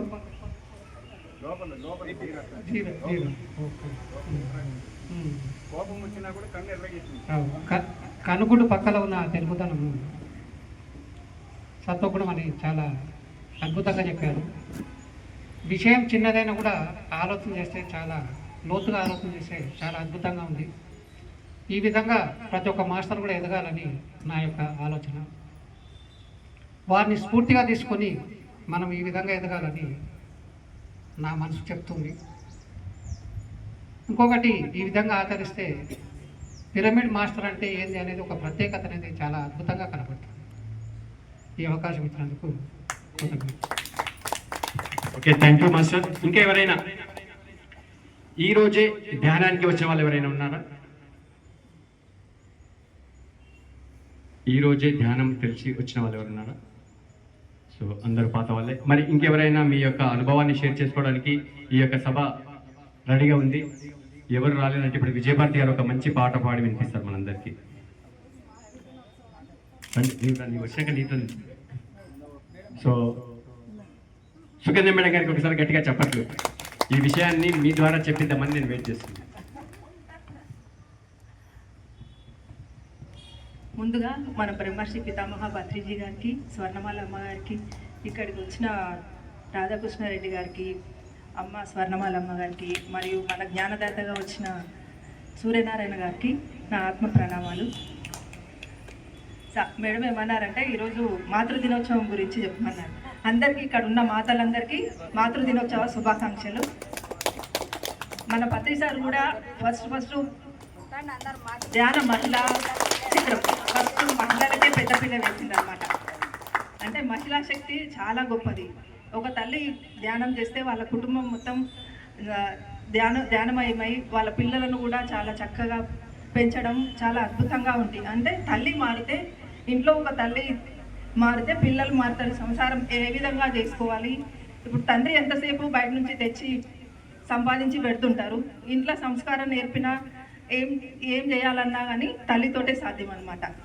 అందుకోసం ఈరోజు మాతృదినోత్సవం గురించి నేను ఒక చిన్న కథ ఒకటి. ఒక అబ్బాయి స్కూల్కి వెళ్తుంటాడు. వెళ్తే అక్కడ స్కూల్లో ఏమవుతుందంటే అసలు ఏం చదవకుంటాడు. స్కూల్ వాళ్ళు ఏం చేస్తారంటే ఇంటికి పంపించేస్తారు. ఒక లెటర్ ఇచ్చి మీ అమ్మకి ఇచ్చేసేయండి ఇది అని ఇచ్చేస్తే ఏం చదవకుండా తీసుకొచ్చి వాళ్ళ అమ్మకి ఇస్తాడు అనమాట. అయితే వాళ్ళ అమ్మ ఏం చేస్తుంది, చదివి లోపల పెట్టేసి ఏందమ్మా ఏం లెటర్ రాసిండు అని అబ్బాయి అడిగితే, ఏం లేదు నాన్న, నువ్వు చాలా బాగా చదువుతావంట, అందుకని మీ టీచర్లు ఏం చెప్పిండ్రు, నీలాంటి వాళ్ళకి అక్కడ తగ్గదు, ఇంటి దగ్గర మీ అమ్మ చాలా అద్భుతంగా ఉంది కాబట్టి నువ్వు ఎవరికి సాటి లేవు, అందుకోసం నిన్ను పంపించేశారు, నువ్వు ఇప్పటి నుంచి నేనే బాగా చెప్తాను, ఇక్కడ వాళ్ళ అవసరం లేదు, నా ద్వారానే నువ్వు నేర్చుకోవాలని చెప్పి చాలా చక్కగా ఇంట్లో కూర్చోబెట్టి నేర్పిస్తుంది అనమాట. ఆయన ఎవరంటే థామస్ ఎల్వా ఎడిసన్ అనమాట. అక్కడ ఆ లెటర్లో రాసింది ఏముంది అని అంటే, వాళ్ళ టీచర్లు ఏం రాస్తారంటే ఈ అబ్బాయి అసలు పనికిరాడు, ఏం చదవడు అని చెప్తుంది. తల్లి ఏం చేస్తుంది, అది మూసిపెట్టదు. ఆ విధంగా ఆ పిల్లల మనసులో తల్లి చెప్పింది అనుకోండి, ఆ అబ్బాయి పని అయిపోతుంది, ఇక నేను వద్దు, నేను చదవను అని అనుకుంటాడు. కానీ ఆ అమ్మాయి ఏం చేసింది, అది దాచిపెట్టి నువ్వు చాలా అద్భుతంగా చాలా బాగా చదువుతున్నావంట, అందుకోసమని నేను అక్కడ ఎవరు బాగా చదివారు, అందుకోసం నేను ఇంటికి పంపించేసిండ్రు, నేను నీకు నేర్పిస్తాను అని చెప్పి తల్లి మంచిగా ఇంట్లో కూర్చోబెట్టి నేర్పించింది అనమాట. అట్లా అంత మహానుభావుడుగా ఆ తల్లి చేయడం వల్లనే ఆయన ఒక మనకు కరెంటు బల్బు కనిపెట్టి చాలా అద్భుతమైన మన శాస్త్రజ్ఞుడైన అనమాట. ఆ విధంగా తల్లి వల్లనే ఆ తల్లి, ఒకవేళ ఆ తల్లి ఆ విధంగా చెప్పింటే ఆయన ఎంత మంచి శాస్త్రవేత్త అయి ఉండేవాడు కాదనమాట. ఆ విధంగా తల్లి యొక్క గొప్పతనం అనేది అక్కడ తెలిసిపోతుంది అన్నమాట. నీకు ఒక చిన్న పాట పాడతాను నేను.